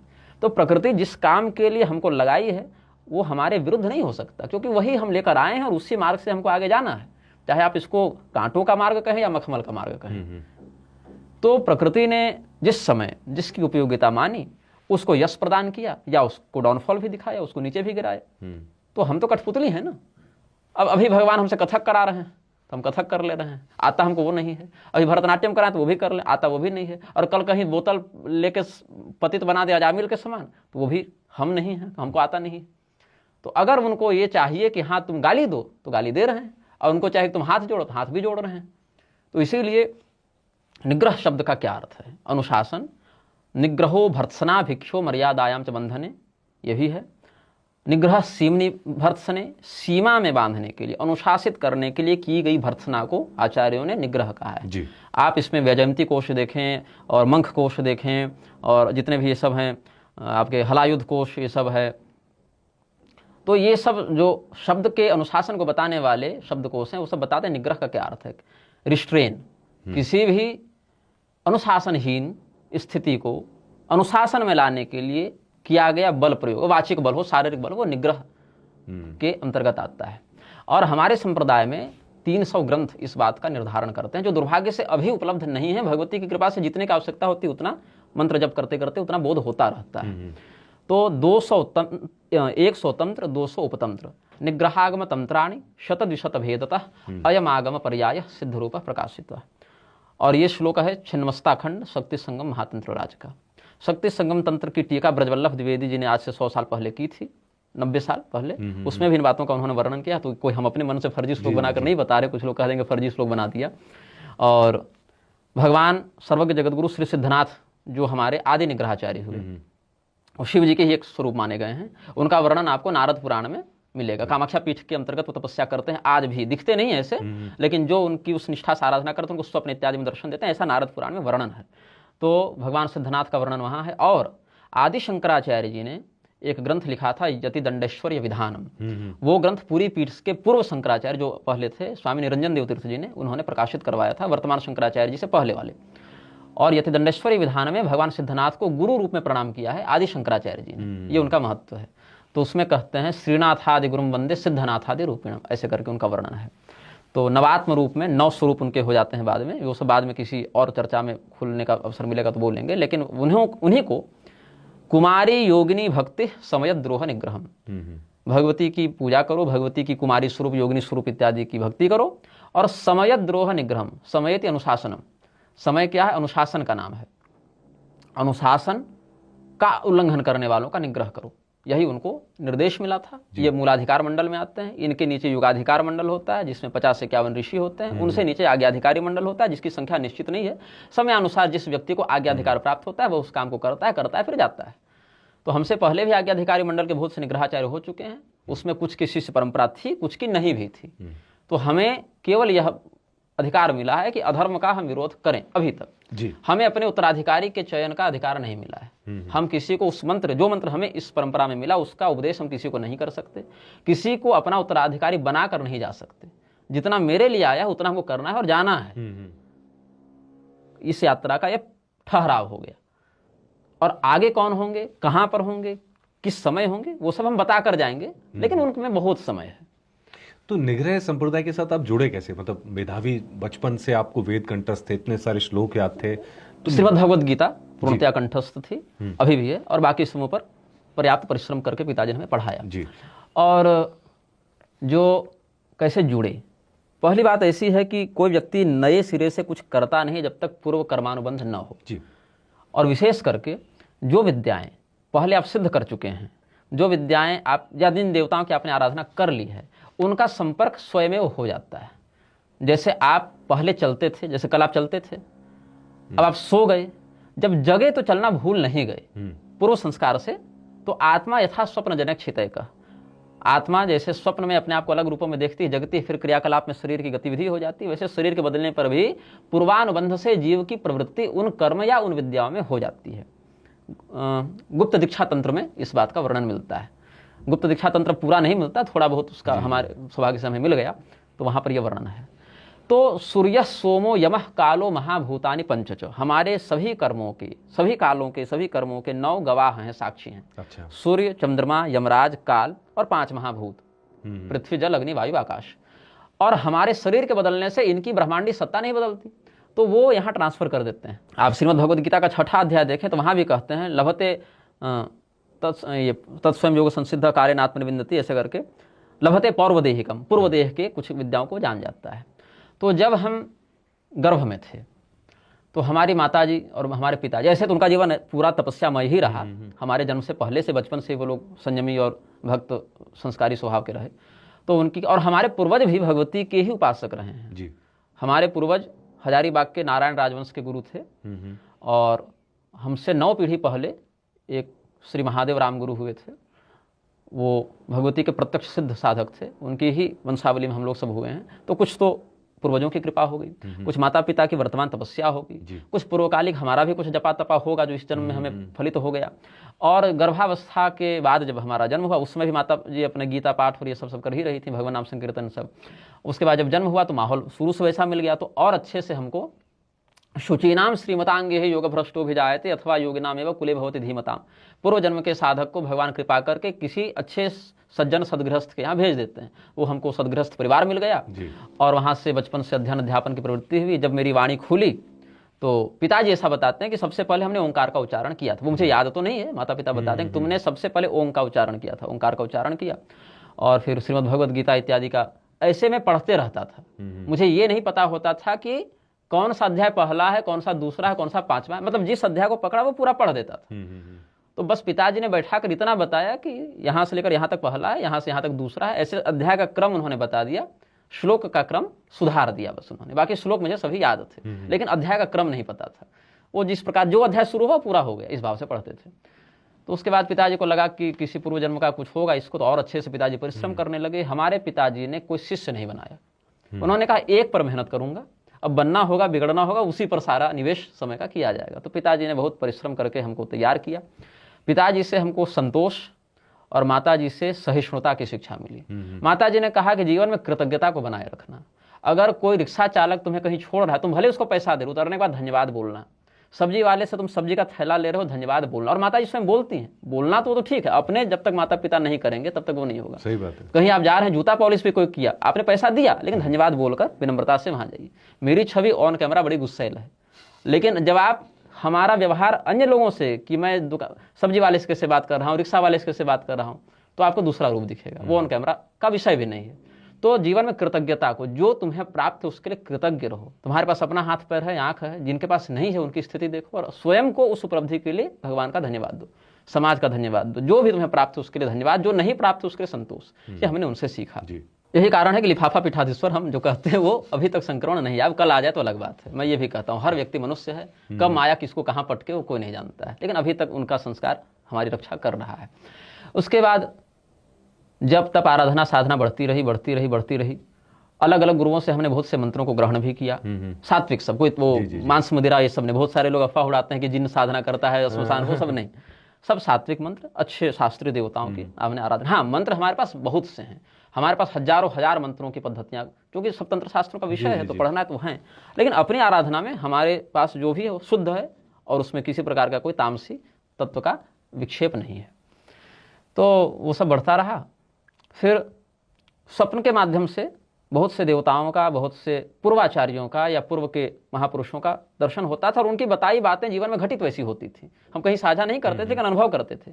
क्योंकि आदित्य पुराण में एक चेतावनी है, कलयुग में स्वप्न पर सहसा विश्वास नहीं करना चाहिए, शकुन पर सहसा विश्वास नहीं करना चाहिए, क्योंकि कलयुग भटकाता है। तो जिन स्वप्नों को हम अद्भुत या अलौकिक मानते थे, उनका हम जीवन में परीक्षण करते थे कि उन्होंने जो बात कही उस जगह पर वो बात है कि नहीं। घटना, जैसे हमने सपने में कोई दृश्य देखा कि आपके घर में ये है, तो वहां जाकर मैं चेक करूंगा कि वो चीज है कि नहीं। अगर है तो फिर वो संकेत था, और नहीं है तो मेरा भ्रम था। तो जिन जिन में संकेत था उसको हम जमा करते गए। और जब मैं 2017 में जनवरी महीने में पहली बार माघ मेला में आया, तो पूरी शंकराचार्य के शिविर में हम थे।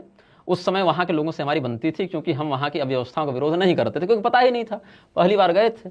और वहाँ उनके मंच से हमने 3-4 दिन व्याख्यान भी किया था। सदानंद आश्रम वाले रामशंकर शुक्ल जी और हम, ये दोनों शंकराचार्य जी से पहले उद्बोधन करते थे। ईटीवी वाले वहाँ पर आकर हमारा कोई इंटरव्यू भी लिए थे।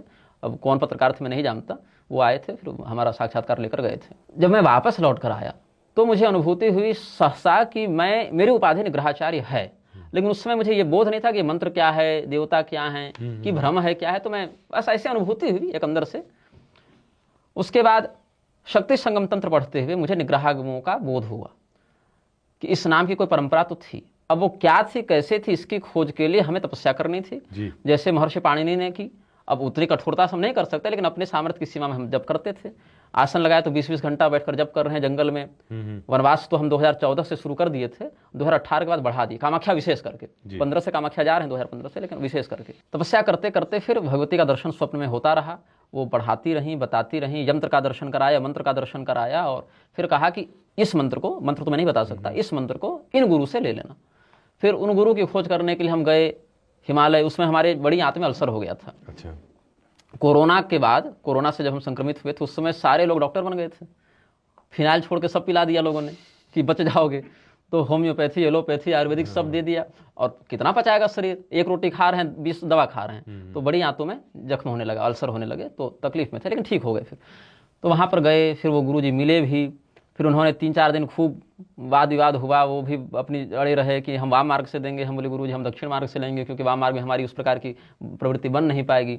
फिर सब हुआ, उन्होंने अपने गुरुमंडल से परामर्श किया, सब वो हुआ, तो अंततः उन्होंने कहा अच्छा चलो ठीक है, भगवती ने तुमको भेजा है तो भगवती ने तुम्हारी सत्यता की पुष्टि कर दी है। फिर उन्होंने पढ़ाया, उनके पास जो ग्रंथ थे, फिर मंत्र दीक्षा शिक्षा सब हुई। फिर कहा चलो हमने अभिषेक कर दिया तुम्हारा, अब तुम जाकर इतने जप को कर लेना, फिर आना। फिर उतना जप कर फिर हम आते, फिर करते, ऐसे करते करते शाक्ताभिषेक से लेकर महासाम्राज्य अभिषेक पर्यंत उन्होंने हमें अभिषेक किया। और उसके बाद फिर कहा कि इतना मंत्र और जप लोगे फिर तुम्हारी इसमें पूर्णता हो जाएगी, फिर तुम आगे भी दीक्षाधिकार दे सकते हो। तो अभी मैं दीक्षा इत्यादि दे नहीं रहा हूँ, वो प्रपंच हमसे अभी हो बिका भी नहीं कि उतना मैं संभाल पाऊँ। अभी बस अपना काम करना है, अपनी स्थिति को बढ़ाना है। तो इसीलिए अपने जब समाज में हो तो उपदेश, झगड़ा, लेखन, और समाज में नहीं हो तो मंत्र जप। तो यही आपको आदेश मिला है कि जो कमियां दिख रही हैं उस पर बोलें, और मतलब ताल ठोक के बोलें कि गलत है गलत है गलत है। गलत तो गलत ही है। नहीं, हर कोई बोलता नहीं है ना। वही भय, लोभ, प्रमाद, इन तीनों में से कोई एक कारण, ये पौरुषेय दोष ही इसमें कारण है। और हमारे गुरुजी ने हमसे कोई उम्मीद भी नहीं रखी कि तुम ये कर दोगे हमारे लिए, वो कर दोगे, जैसे बहुत सारे गुरुओं को होती शिष्य से। बल्कि हमारे गुरुजी तो कहते हुए हैं कि तुम हमारा परिचय भी कहीं मत देना, नहीं तो निग्रहाचार्य के गुरु हैं कह के लोग उनको परेशान करने आएंगे। फिर तो तुमको भगवती ने जिस काम के लिए भेजा वो तुम्हारा हो गया, अब तुम अपना जब तब बढ़ाओ, अपनी तपस्या बढ़ाओ, और हम अपना में लगे हैं। तो ये सब मतलब जो भी है बिल्कुल व्यवस्थित है, इसमें कहीं कोई प्रदर्शन नहीं है, कोई प्रपंच नहीं है, कोई ताम झाम नहीं है, जो एक लकीर है उस लकीर पर चलते रहना है, उस मर्यादा पर चलते रहना है। हमारे गुरुजी अभी आए थे पहली बार हमारे घर, अभी 10-5 दिन पहले, 20 दिन पहले, 20 दिन 4 जनवरी को, 10 दिन भी नहीं हुआ है। हमारे माता पिता सबसे मिले, सब अनुकूलता रही। जहाँ हमारे पूर्वज तपस्या करते थे वहाँ भी गुरुजी गए देखने के लिए, तो ये सब अच्छा रहा। और हमारा किसी से भी विवाद किसी भौतिक विषय को लेकर है ही नहीं कि तुमने कहाँ मठ बनाया, तुमने कितनी संपत्ति अर्जित की, तुमने कितने चेलों को दीक्षा दी, ऐसा कोई विषय हमारा नहीं है। हमारा केवल यह विषय है कि शास्त्र ने क्या कहा और उस बात को आपने कैसे प्रस्तुत किया, और उस प्रस्तुति में शास्त्र के बातों को आपने सुरक्षित रखा या विकृत किया, इतना ही हमारा विषय रहता है। हाँ, जिनके अनुयायी अधिक होते हैं, जिनकी बातों का महत्व या उनका प्रामाण्य समाज अधिक प्रभावित रूप से ग्रहण करता है, उनके प्रति या उनके अपराध की गंभीरता के आधार पर हमारी शैली कुछ कठोर हो जाती है और कई मामलों में सौम्य भी रहती है। ये विषय पर निर्भर करता है। नहीं तो व्यक्तिगत रूप से हमारा किसी से कोई न राग है न कोई द्वेष है। राग होता तो चापलूसी करते, और द्वेष होता तो भौतिक विषयों पर लड़ते। हमारा केवल शास्त्र विषयों पर है, उसके अलावा कोई विवाद ही नहीं हमारा किसी से। अच्छा, इन्हीं सब में कई सारे टॉपिक, कई सारे नाम आपके बार बार आते हैं, जैसे बागेश्वर वाले बाबा के लिए, तो आपकी भाषा वहाँ थोड़ी कड़ी हो जाती है उनके लिए।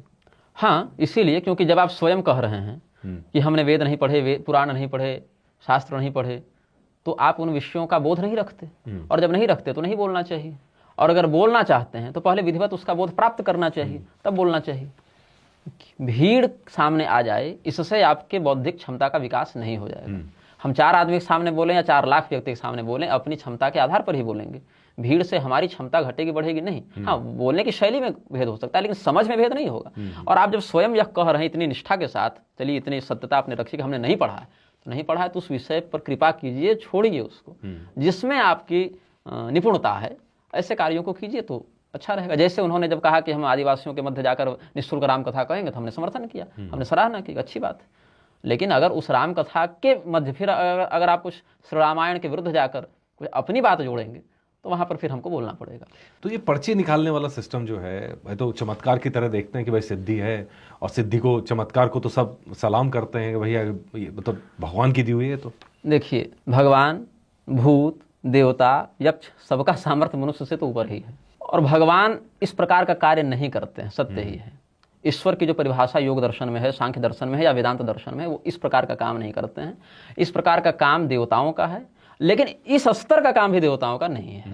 वो देवताओं के विभाग में आने वाले बहुत से क्षुद्र शक्तियां हैं, बहुत से भूत प्रेत वेताल वीर हैं, वो सब छोटा मोटा काम करते हैं। हाँ, समस्या क्या है? अंधों में काना राजा, नेत्रहीनों के मध्य जो है एकाक्ष जो है वह सम्राट के समान होता है, वही सम्राट ये सब हैं, एकाक्ष सम्राट हम इनको कहते हैं। तो क्या इस तरह की सिद्धियां आप कह रहे हैं कि मतलब देवताओं का भी काम नहीं है? तो ये देवताओं, आप अपने जीवन में मच्छरों पर कितना ध्यान दिए होंगे?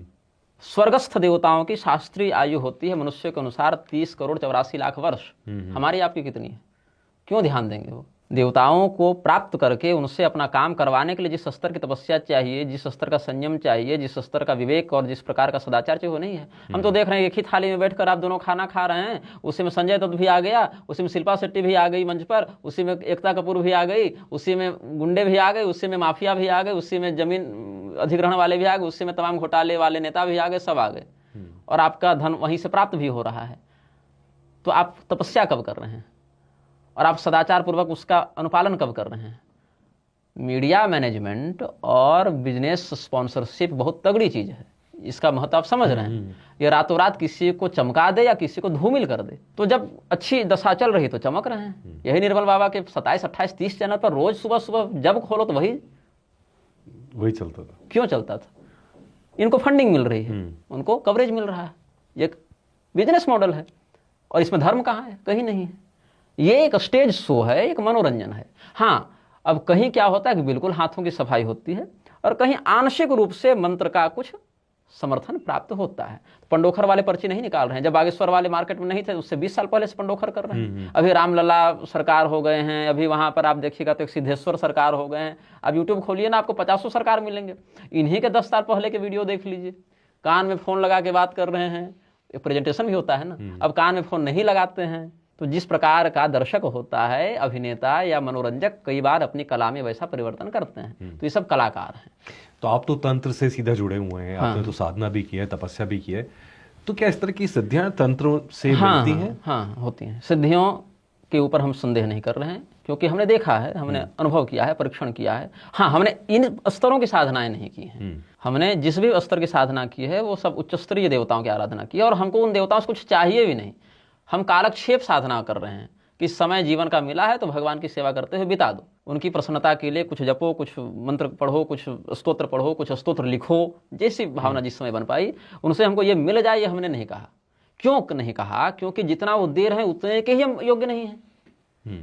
पहले हम वो जितना दे रहे हैं, मुझे कई बार चिढ़ जैसा लगता है कि भगवान मुझे ये क्यों दिए, कहीं इससे हमारा मन न भटक जाए। भगवान ने हमें ये क्यों दिया? इस स्थान पर भगवान ने हमें इतना सम्मान क्यों दिया, या भगवान ने इतना धन इस स्थान पर क्यों प्रदान कराया? तो कई बार डर लगता है। फिर सोचता हूं कि हो सकता है उनके। तो हमने अपने आप को अभी तक बचाने का प्रयास किया है, महापुरुषों के चरित्रों से सीखने का प्रयास किया। तुलसीदास जी हुए, रैदास जी हुए, सूरदास जी हुए, और पहले जावें तो आपके शंकराचार्य जी हुए, रामानुजाचार्य जी हुए, मध्वाचार्य जी हुए, अलग अलग आचार्यों का। और पहले जाए तो वाल्मीकि जी, वेदव्यास जी, विश्वामित्र जी। जितने धर्म ग्रंथों में देवताओं के चरित्र हैं, कहीं न कहीं तो किसी न किसी में कोई न माया फंसी। इंद्र हो, चंद्रमा हो, वरुण हो, कोई ऋषि हो, विश्वामित्र हो, वशिष्ठ हो, पराशर हो। आधुनिक काल की माया देख ही रहे हैं। जब वो नहीं लड़ पाए तो हम कैसे लड़ लेंगे? तो इससे घर में सांप पालना क्या आवश्यक है? बाहर वाले से तो लड़ नहीं पा रहे हैं, तो और बटोर बटोर कर जमा कर लो, बटोर बटोर कर जमा कर लो, तब क्या परिणाम होगा? अभी सुनने में आया था कि इंद्रदेवानंद सरस्वती आए थे, या क्या इधर ही कहीं। उनका प्रवचन सुनिए, श्मशान से हड्डी ले आओ और मधु मिला के चाटो तो कैल्शियम बढ़ता है। उस विषय पर हमने एक वक्तव्य जारी किया था विरोध का। तो हमारा यह चिंतन है कि हमें जो प्राप्त है, किसी कर्म के माध्यम से भगवान ने कृपा कर दी, लेकिन हम स्वयं को उतना योग्य नहीं मानते जितना वो पहले से दे रहे हैं। तो अधिक मांगना लोभ है और अनधिकार चेष्टा है। हाँ, अगर किसी अन्य के लिए मांगना हो कि भगवान उसका कल्याण करें तो सद्बुद्धि की हम कामना करते हैं। भागवत महापुराण का एक वचन हमको माताजी बच्चों ने पढ़ाई थी, न देवा दंडमादाय रक्षन्ति पशुपालवत यम तो रक्षित मिक्षन्ति बुद्धिया संविभजन्ति तम। देवता लाठी लेकर आपके पीछे पीछे रक्षा नहीं करेंगे। आपकी रक्षा करने के लिए देवता आपको सबसे पहले सद्बुद्धि प्रदान करेंगे। हाँ, अब नृसिंह भगवान के समान प्रहलाद जी के लिए खड़े हो गए, अलग बात है, वो अपवाद स्वरूप है, वो सब अवतार अलग हो गए। लेकिन सबसे पहला जो रक्षण कार्य देवताओं का वो सद्बुद्धि प्रदान करना है। और जिसकी रक्षा नहीं करना चाहते हैं, पहले उसकी बुद्धि भ्रष्ट करते हैं, फिर वो अपने लक्षण से अपने ही मरता है। तो अब आजकल तो नरक से बचाने के बहुत सारे टोटके आ गए। ये ब्रेसलेट पहन लो तो ये हो जाएगा, ये वाला नाम क्या गया। अब यमराज कहाँ फ्रेंचाइजी बांटते हैं, वो तो पूछेंगे, मरेंगे हम तब जाकर कि आपके नाम से कोई रॉयल्टी मिल रही है कि नहीं, आपको ये सब बिक रहे हैं। तो सबके अपने अपने नरक भी हैं। कोई जजमेंट डे के दिन जगेंगे, फिर कोई। अब तो हिंदू से बड़ा नास्तिक कौन है? मतलब एक जो अपने जन्नत पर इतना विश्वास करता है कि बम बांध कर फटने के लिए तैयार है, उससे भी कम विश्वास हिंदुओं को अपने लोक पर है। तो ऐसी स्थिति में मैं इसलिए कहता हूँ कि मैं मुर्दा हूँ, मैं मुर्दों का प्रतिनिधित्व कर रहा हूँ, मैं मुर्दा समाज का हिस्सा हो गया हूँ। हिंदू सोया रहता था हम जगाते, मुर्दे को कैसे जगाएं? मुर्दे के ऊपर मैं डिओड्रेंट छिड़कने का प्रयास कर रहा हूँ कि इसकी दुर्गंध थोड़ी सीमित हो, थोड़ी कम हो, क्योंकि ये यहाँ से मर चुका है ना, यहाँ से जब तक ये खुलेगा नहीं, और यहाँ से अभी नहीं मरा है, बहुत पीढ़ियों के माध्यम से इसको मारा गया है। शिक्षा को बिल्कुल समाप्त कर दो, शास्त्रीय शिक्षा समाप्त हो गई, शिक्षा का नियंत्रण अपने हाथ में ले लो। वहाँ हम क्या पढ़ाएंगे? वहाँ हम वही पढ़ाएंगे जिसके माध्यम से उसके नैसर्गिक विकास का, मानसिक विकास का खंडन हो जाए, वह अवरुद्ध हो जाए। कॉपी पेस्ट चल रहा है। भैया जिस देश में पीएचडी की थीसिस बिक रही हो फुटपाथ पर, इसी दिल्ली में आप रहते हैं, वहाँ क्या मानसिक चिंतन चलेगा? जब एक भौतिक रोजगार के विषय में लोग इतने प्रमादी हैं, तो लोक परलोक और शास्त्रीयता, जिस ज्ञान को ऋषि महर्षियों ने न जाने कितने वर्षों के परिश्रम और तपस्या के बाद अनुभव किया, उस अनुभव तक पहुंचने के लायक है ही नहीं। और जब नहीं पहुंच पाते हैं तो अरे नकार देते हैं सब। या फिर जिनके हाथों में धर्म की ध्वजा है, ऐसे लोग जब अपनी कुंठा को, धर्म का समर्थन नहीं दिखा पाते, तो धर्म के उन्हीं अंशों को, शास्त्र के उन्हीं वाक्यों को प्रक्षिप्त कह देते हैं, नकली कह देते हैं, मिलावटी कह देते हैं। तो लोकतंत्र तो आज के हिसाब से देखें तो सबसे सही व्यवस्था है, जो मतलब एक लॉजिकल व्यवस्था है कि पढ़े लिखे लोगों की एक ही व्यवस्था हो सकती है लोकतंत्र। तो आप कह रहे हैं लोकतंत्र में हिंदू सुरक्षित नहीं है? लोकतंत्र में पढ़े लिखे लोग क्या पढ़कर नीतियां बना रहे हैं, क्या पढ़कर ये समाज चल रहा है? पढ़े लिखे लोग क्या बोले थे कि 10-10 हज़ार रुपया देकर, 2-2 हज़ार रुपया देकर वोट ले लो, और खजाना खाली हो जाए तो सैलरी रोक दो। और धन रे जनता, कि महिलाएं खुश हैं कि 10 हज़ार मिला, पति रो रहा है 4 महीना से सैलरी रुकी क्योंकि ट्रेजरी में पैसा नहीं। ये पढ़े लिखे लोगों की व्यवस्था नहीं है, ये स्वार्थी लोगों की व्यवस्था है। तो आप क्या चाह रहे हैं? लोकतंत्र का विकल्प क्या है? राजतंत्र ही लोकतंत्र का विकल्प है। महाभारत में लोकतंत्र कैसा, गणतंत्र अभी मनाएंगे ना गणतंत्र दिवस, लोकतंत्र गणतंत्र पर्यायवाची है। महाभारत में भीष्म पितामह ने और धर्मराज युधिष्ठिर ने एक विमर्श किया है, राजधर्म पर्व में उसका वर्णन है। वहां पर 2 अध्याय में गणतंत्र राष्ट्र को कैसा होना चाहिए इसकी परिभाषा, इसके लक्षण बताए गए हैं। और वो लक्षण आज के नेताओं में अगर दिखे तो हम लोकतंत्र का बिल्कुल स्वागत करेंगे, लेकिन वो लक्षण नहीं दिख रहा है, इसीलिए भारत की यह दुर्गति है, यह अव्यवस्था है। और चलो हम ठीक, हम लोकतंत्र का झंडा बुलंद करेंगे। आज मुसलमानों से पूछिए, सिखों से पूछिए कि संविधान या गुरु ग्रंथ साहिब, संविधान या कुरान, संविधान या Bible, without a second thought वो अपने उस ग्रंथ का या उस पुस्तक का नाम लेंगे।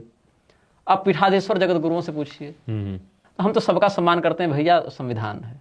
यही वैचारिक अस्पष्टता आप देख लीजिए कि क्या है। वो संविधान जो आपको आपके ही धर्म ग्रंथों की शिक्षा देने से रोक रहा है, वह संविधान जिसने आपके ही मंदिरों पर कब्जा करके कुंडली मारकर वहां के धन को अपहरित करके रखा है, उसको आप अपने धर्म ग्रंथों से ऊपर अगर रखेंगे, वह संविधान जो है रोक रहा है कि आप सही उम्र में कन्यादान न करें, किंतु बेटी को व्यभिचार के लिए 10 लड़कों के साथ भेजने कोई दिक्कत नहीं है, उससे आप उम्मीद कर रहे हैं कि वो आपके विकास में, आपके हित में सहयोगी बनेगा। और जनसंख्या से ही आप लोकतंत्र चलाएंगे ना। वोट है, वोट शेयर की डेमोग्राफी जो बदल रही है, वोट शेयर कब तक आप अपने पक्ष की सरकार बना लेंगे? एक पीढ़ी चली अधिक से अधिक, एक पीढ़ी बाद तो रेशियो तेजी से और चक्रवृद्धि भागेगा ना। 1 दूना 2 दूना 4 दूना 8 दूना 16 जाएगा वो ना। तो मुश्किल से 3-4 टर्म इलेक्शन और उसके बाद क्या वो कहेंगे कि संविधान की जय हो? इतना स्पष्ट भविष्य जिसको नहीं दिख रहा है। लोकतंत्र भारत में सुरक्षित नहीं है, स्वयं सुरक्षित नहीं, हमारी आपकी रक्षा क्या करेगा? भारत में 2 ही विकल्प है, या तो भारत वोट बैंक के दम पर पहले एक इस्लामी democratic Islamic republic of India बन जाएगा, या फिर एक स्वस्थ विभाजन पुनः होगा जिसमें कुछ भाग इस्लामी और कुछ भाग लोकतंत्र रहित राजतंत्र में परिणत होगा। वर्तमान व्यवस्था का लोकतंत्र, कोई भी प्रबुद्ध व्यक्ति जो इतिहास से सीखना जानता हो, जान जाएगा कि हम जिस भविष्य की ओर बढ़ रहे हैं वो भविष्य पहले भी समाज देख चुका है इतिहास के रूप में। तो जैसा आपने शुरुआत में कहा कि पहली चीज कि राजपीठ और व्यासपीठ, तो राजपीठ का कंट्रोल व्यासपीठ के पास होना चाहिए और व्यासपीठ का कंट्रोल धर्मशास्त्रों के पास होना चाहिए जी। तब व्यासपीठ पर तो बैठे बहुत हैं, लेकिन स्वयं को धर्म से ऊपर वो मैं कह रहा हूँ, व्यासपीठ पर तो बहुत बैठे, पूरा शंकराचार्य की व्यवस्था वहां पर मौजूद है। और अब तो मनीष जी मैं क्या बोलूं, दुर्भाग्य है, शंकराचार्य कितने हैं और कौन है इस पर शंकराचार्य ही सहमत नहीं है। श्रृंगेरी वाले कहते हैं मुक्तेश्वरानंद सरस्वती शंकराचार्य हम समर्थन देते हैं, पुरी वाले कहते हैं कि वो कब से शंकराचार्य हो गए तो अराजक हैं। पुरी वाले कहते हैं कि आदि शंकराचार्य जी 2500 साल पहले हुए, श्रृंगेरी वाले कहते हैं कि 8वीं शताब्दी के बाद उनका जो काल पढ़ाया जाता है सो है।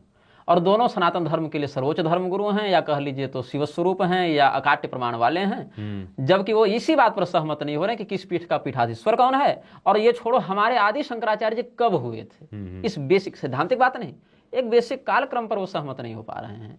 ऐसी स्थिति में उनका मार्गदर्शन कितना प्रभावी रूप से समाज में जाएगा? 3.5 साल हिंदू राष्ट्र की कवरेज मीडिया ने ही की थी, 2021 से 2025 खत्म, 26 आ गया। अब बताइए, अतिशयोक्ति, अवतारवादिता, अरे जो है हम भाई भगवान हैं। हर शिष्य के लिए उसका गुरु भगवान हो गया है, और भगवान केवल श्रद्धा से नहीं अपितु व्यावहारिक धरातल पर भगवान सिद्ध करने के लिए बैठ गया है। प्रभुपाद के अनुयायियों के अनुसार गोलोक की दो चाबियां, एक प्रभुपाद के पास, एक उसके गुरु के पास। अब भगवान भला किए कि ये दोनों मरे तो गए, नहीं तो गेट खुला, नहीं तो इनके जीवित रहते तो चाबी इनके पास थी। ये हाल हो गया है। तो धर्म गुरुओं के ऊपर धर्मशास्त्र का नियंत्रण हो। पूरी शंकराचार्य जी एक बात कहते हैं ना, गुरु ग्रंथ गोविंद, ग्रंथ के अनुकूल गुरु हों और गोविंद के अनुकूल ग्रंथ हों, तब ये सामंजस्य जब बनेगा तब शिष्य का कल्याण होगा। नहीं तो जब हम रोहिंग्याओं के घुसपैठ के विरुद्ध बोले, और स्टालिन ने कहा था ना सनातन धर्म को मिटा देंगे दक्षिण में, तो हमने विरोध किया, ईसाई मिशनरियों के सिंडिकेट को हमने एक्सपोज किया, लखनऊ हाईकोर्ट ने उन पर बैन लगाया। हमारे 12 वीडियो लखनऊ हाईकोर्ट ने बैन किए हैं, 6 कर दिए हैं और बाकी पर चल रहा है काम। शिकायत करने कोई मुसलमान, ईसाई, वामपंथी नहीं गया, पूरी शंकराचार्य जी के शिष्य गए थे। तो मैं क्या मानूं? क्यों? क्योंकि हमने वहां की अव्यवस्था को एक्सपोज किया, और ये भी नहीं कि अपने मन से किया, जो वहां पर वेद पढ़ा रहे हैं, या कई बार शंकराचार्य जी ही जो पीड़ा व्यक्त की उसी के आधार पर किया। उन्होंने अपने गुरु के वक्तव्य को बैन करा दिया। तो ये हाईजेक जो किया गया है मठों को, कल की पुराण में कहते हैं ना, छठा मठ निवासी। मठ की परिभाषा क्या है? मठ एक शब्द सुनते हैं तो एक तो स्थापत्य को मठ कहते हैं कि इंफ्रास्ट्रक्चर है, वहां पढ़ेंगे बच्चे, विद्यार्थी, गुरुकुल, वो विद्यार्थियों का जो निवास, वो मठ है एक। लेकिन इसकी एक सूक्ष्म परिभाषा है चिंत्यागम नामक शास्त्र में। चिंत्यागम के मठ प्रतिष्ठा विधान में यह कहते हैं कि मकारः कलमशः प्रोक्तः ठकारः तन्निवारकः। मठ में 2 अक्षर हैं, म और ठ। मकार कहते हैं पाप को, ठ का अर्थ है, वहां पर बीज हैं, सिग्नल्स हैं। उसमें क्या है? म का अर्थ पाप, ठ का अर्थ निवारण। जिस संस्थान में पाप का निवारण हो, पाप का शोधन हो, वह मठ कहलाता है। कलयुग का लक्षण छठा मठ निवासिना, 60 जो है वह मठ में रहने लगेंगे, जो दिख भी रहा है। तो ऐसी स्थिति में धर्म गुरु जब तक धर्मशास्त्र को अपने से ऊपर नहीं मानेंगे, व्यावहारिक जगत में उसका आचरण नहीं करेंगे, तो भीड़ जनसंख्या बढ़ाने से कुछ नहीं होगा। जनसंख्या में आप उनसे टकरा भी नहीं सकते। तो आजकल तो हमारे यहाँ आजकल प्रेम की बयार चली पड़ी है। जो कैसे जितने धर्म गुरु हैं वो सब प्रेम की भाषा सिखा रहे हैं। समलैंगिकता भी बढ़ रही है। प्रेम बहुत रूपों में दिख रहा है। प्रेम जो है वो, प्रेम के अलावा सब है वहाँ पर। प्रेम शब्द के साथ ही बहुत अन्याय हुआ है। व्यभिचार, वासना, यह भी प्रेम हो गया, और शत्रुओं को गले मिलाकर अपने ही लोगों को कटवाना, ये दूसरा प्रेम हो गया। ये प्रेम नहीं है। आप उनसे लड़ नहीं सकते, आप कायर हैं, या अपने मठ को बढ़ाने का स्वार्थ है। सीधे सीधे इसको स्वीकार कीजिए कि आप लोभी और कायर हैं, कोई प्रेमी नहीं है। अपने धर्म से प्रेम हो नहीं रहा आपसे, दूसरे को गले मिलाते चल रहे हैं, और जो आपके संततियों को और शिष्यों को काटने के लिए तैयार है। ये प्रेम नहीं है, ये मूर्खता है। ये स्वयं अपने हाथों से जो फंदा बनाकर लटक जाते हैं व्यक्ति, वो अपना केवल हित करते हैं। आप फंदा बनाकर लटक भी रहें, लटका भी रहें, इस स्थिति का प्रमाद है यह। तो जैसे जो चर्चा चल रही थी अभी, जिसका बेसिकली प्रेमानंद जी जैसे हैं, तो अब ये भक्ति मार्ग है, मतलब आपका मार्ग ज्ञान मार्ग की तरफ जाता है। ये भी एक भ्रम है लोगों का। अच्छा। ज्ञान और भक्ति अलग अलग नहीं है। अच्छा। ज्ञान भक्ति का पुत्र है, भक्ति ज्ञान की जननी है। भागवत महापुराण देख लीजिए, नारद भक्ति संवाद। शुरुआत में है। भक्ति जवान है, स्वस्थ है, लेकिन रो रही है, क्योंकि ज्ञान और वैराग्य पुष्ट नहीं, और उसी वृंदावन में रो रही है। उसी वृंदावन में पढ़ा मैंने जी। क्यों रो रही है? ज्ञान, भगवती ने, माता ने, मैया ने हिमालय को एक ज्ञान दिया। भगवती गीता कहते हैं उसको, 5 अध्याय महाभागवत में मिलेगा। कर्मणा जायते भक्तिर भक्त्या ज्ञानम प्रजायते, ये क्रम है। क्रम क्या कहता है? सत्कर्म से भक्ति का उदय और भक्ति से ज्ञान का उदय होता है। हाँ, अब इसमें क्या है, जो भक्ति मार्ग शब्द है उसमें भक्ति की अभिव्यक्ति बाहर दिखती है, ज्ञान अंदर छिपा होता है। और जो ज्ञान मार्ग जिस शब्द से हम लक्षित करते हैं उसमें ज्ञान की अभिव्यक्ति हो जाती है, भक्ति अंदर छिपी होती है। अब कुछ ऐसे अपवाद हो सकते हैं जिनमें दोनों दिख जाता है, जैसे गोस्वामी तुलसीदास जी आधुनिक काल में देखें, या अपने हनुमान जी ये सब देख लीजिए, जो ज्ञान भक्ति का एक अद्भुत सम्मिश्रण लेकर चल रहे हैं, या रामानुजाचार्य जी ये सब देख लीजिए, बड़े महापुरुष हुए। लेकिन सामान्यतया ज्ञान मार्ग में अंदर भक्ति होती है, ज्ञान बाहर अभिव्यक्त होता रहता है। भक्ति मार्ग में भक्ति की अभिव्यक्ति ज्यादा होती है, ज्ञान उसके अंदर प्रतिष्ठित होता है, लेकिन अलग नहीं हो सकती। अगर भक्ति ज्ञान को उत्पन्न नहीं कर रही है तो वंध्या भक्ति है, बांझ जिसको सरल भाषा में कहते हैं, वंध्या भक्ति है, अफला भक्ति, निष्फला भक्ति है। और अगर ज्ञान भक्ति रहित हो जाए तो वह अनाथ है, वह दंभ में बदलते उसको समय नहीं लगेगा। तो ज्ञान मार्ग के रूप में आप हम लोग को देख सकते हैं, लेकिन भक्ति रहित नहीं कह सकते। अब प्रेमानंद जी की बात रही कि आप भक्ति मार्ग इनको कहते हैं, ठीक है। क्या भक्ति मार्ग में यह कहा गया है कि आप अन्य देवताओं का तिरस्कार करें? आप अल्लाह और ब्रह्म को एक बताने समय भक्ति मार्गी हो जाते हैं, और आप यह कहते हैं कि भगवती कालिका हमारे वृंदावन में झाड़ू भी नहीं लगा सकती हैं, तो ये भक्ति है कि ये गलत है ना? आप ये कह रहे हैं कि रजस्वला स्त्री भगवान को भोग लगा सकती है, तो भगवान स्वयं जिस अनुशासन का उपदेश कर रहे हैं वहां पर आप क्यों निष्ठा नहीं रखते? चलो आप कहेंगे हम रसोपासक हैं, हम रस भाव पर जाते हैं, हम शरीर की शुद्धि से क्या हमारा कहना। कोई व्यक्ति अपने पूरे शरीर में विष्ठा लगाकर भगवान के पास जाकर भोग लगाए तो आप लगाने देंगे? वहां शुद्धि क्यों देखते हैं? फिर आप भोजन में आपको मांस का भोग लगाने में क्या समस्या हो रही है? वो भी तो भौतिक शरीर का एक विकार है, भाव से उसकी शुद्धि हो सकती थी ना। तो वहां कहेंगे कि शास्त्र में मना है। जब शास्त्र की वो बात मान ही रहे तो ठीक मानने में क्या समस्या है? ठीक से मानिए, और भगवान ने जिसका स्पष्ट निर्देश किया कि हमारी पूजा की विधि है उसको मानिए। अथवा यदि आप भक्ति को ही प्रधानता देते हैं कि हम रस मार्गी हैं, तो क्या पूरा समाज वह अधिकार प्राप्त कर चुका है? क्या समाज उस भावना की गंभीरता या उस स्तर पर पहुंच चुका है? नहीं पहुंचा है। इसीलिए न बुद्धि भेदम जनयेद अज्ञानाम कर्म संज्ञानाम जोषयित सर्वकर्माणि विद्वान युक्त समाचरण। आप अगर भगवत प्राप्त महापुरुष सुखदेव जी से ज्यादा तो भगवान का साक्षात्कार नहीं हुआ होगा आपको। सुखदेव जी परमहंस हैं और मुनिनाम परमो गुरु, ऋषि मुनियों के भी गुरु हैं। ऐसे गुरु जिनके आने पर वेदव्यास जो उनके पिता और गुरु दोनों हैं वो खड़े हो जा रहे हैं। ऐसे सुखदेव जी क्या भागवत महापुराण में वर्णाश्रम विरुद्ध जाकर, विधि निषेध विरुद्ध जाकर उपदेश करते हैं? नहीं। क्यों?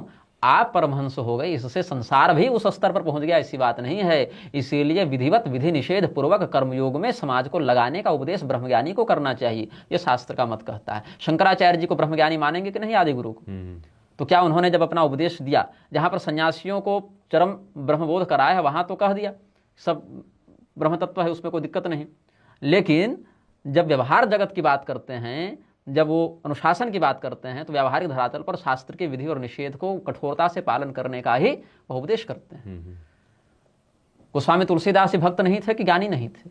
क्या उनके ग्रंथों में शास्त्र के विरुद्ध एक भी पंक्ति है? नहीं है। आप अगर विधिपूर्वक पूरे तैयारी से पढ़ने बैठे तो गोस्वामी जी की लिखी एक अनुस्वार और विसर्ग में भी आप अशास्त्रीयता नहीं दिखा सकते। ये उनके तपस्या का एक जीता जागता प्रमाण है।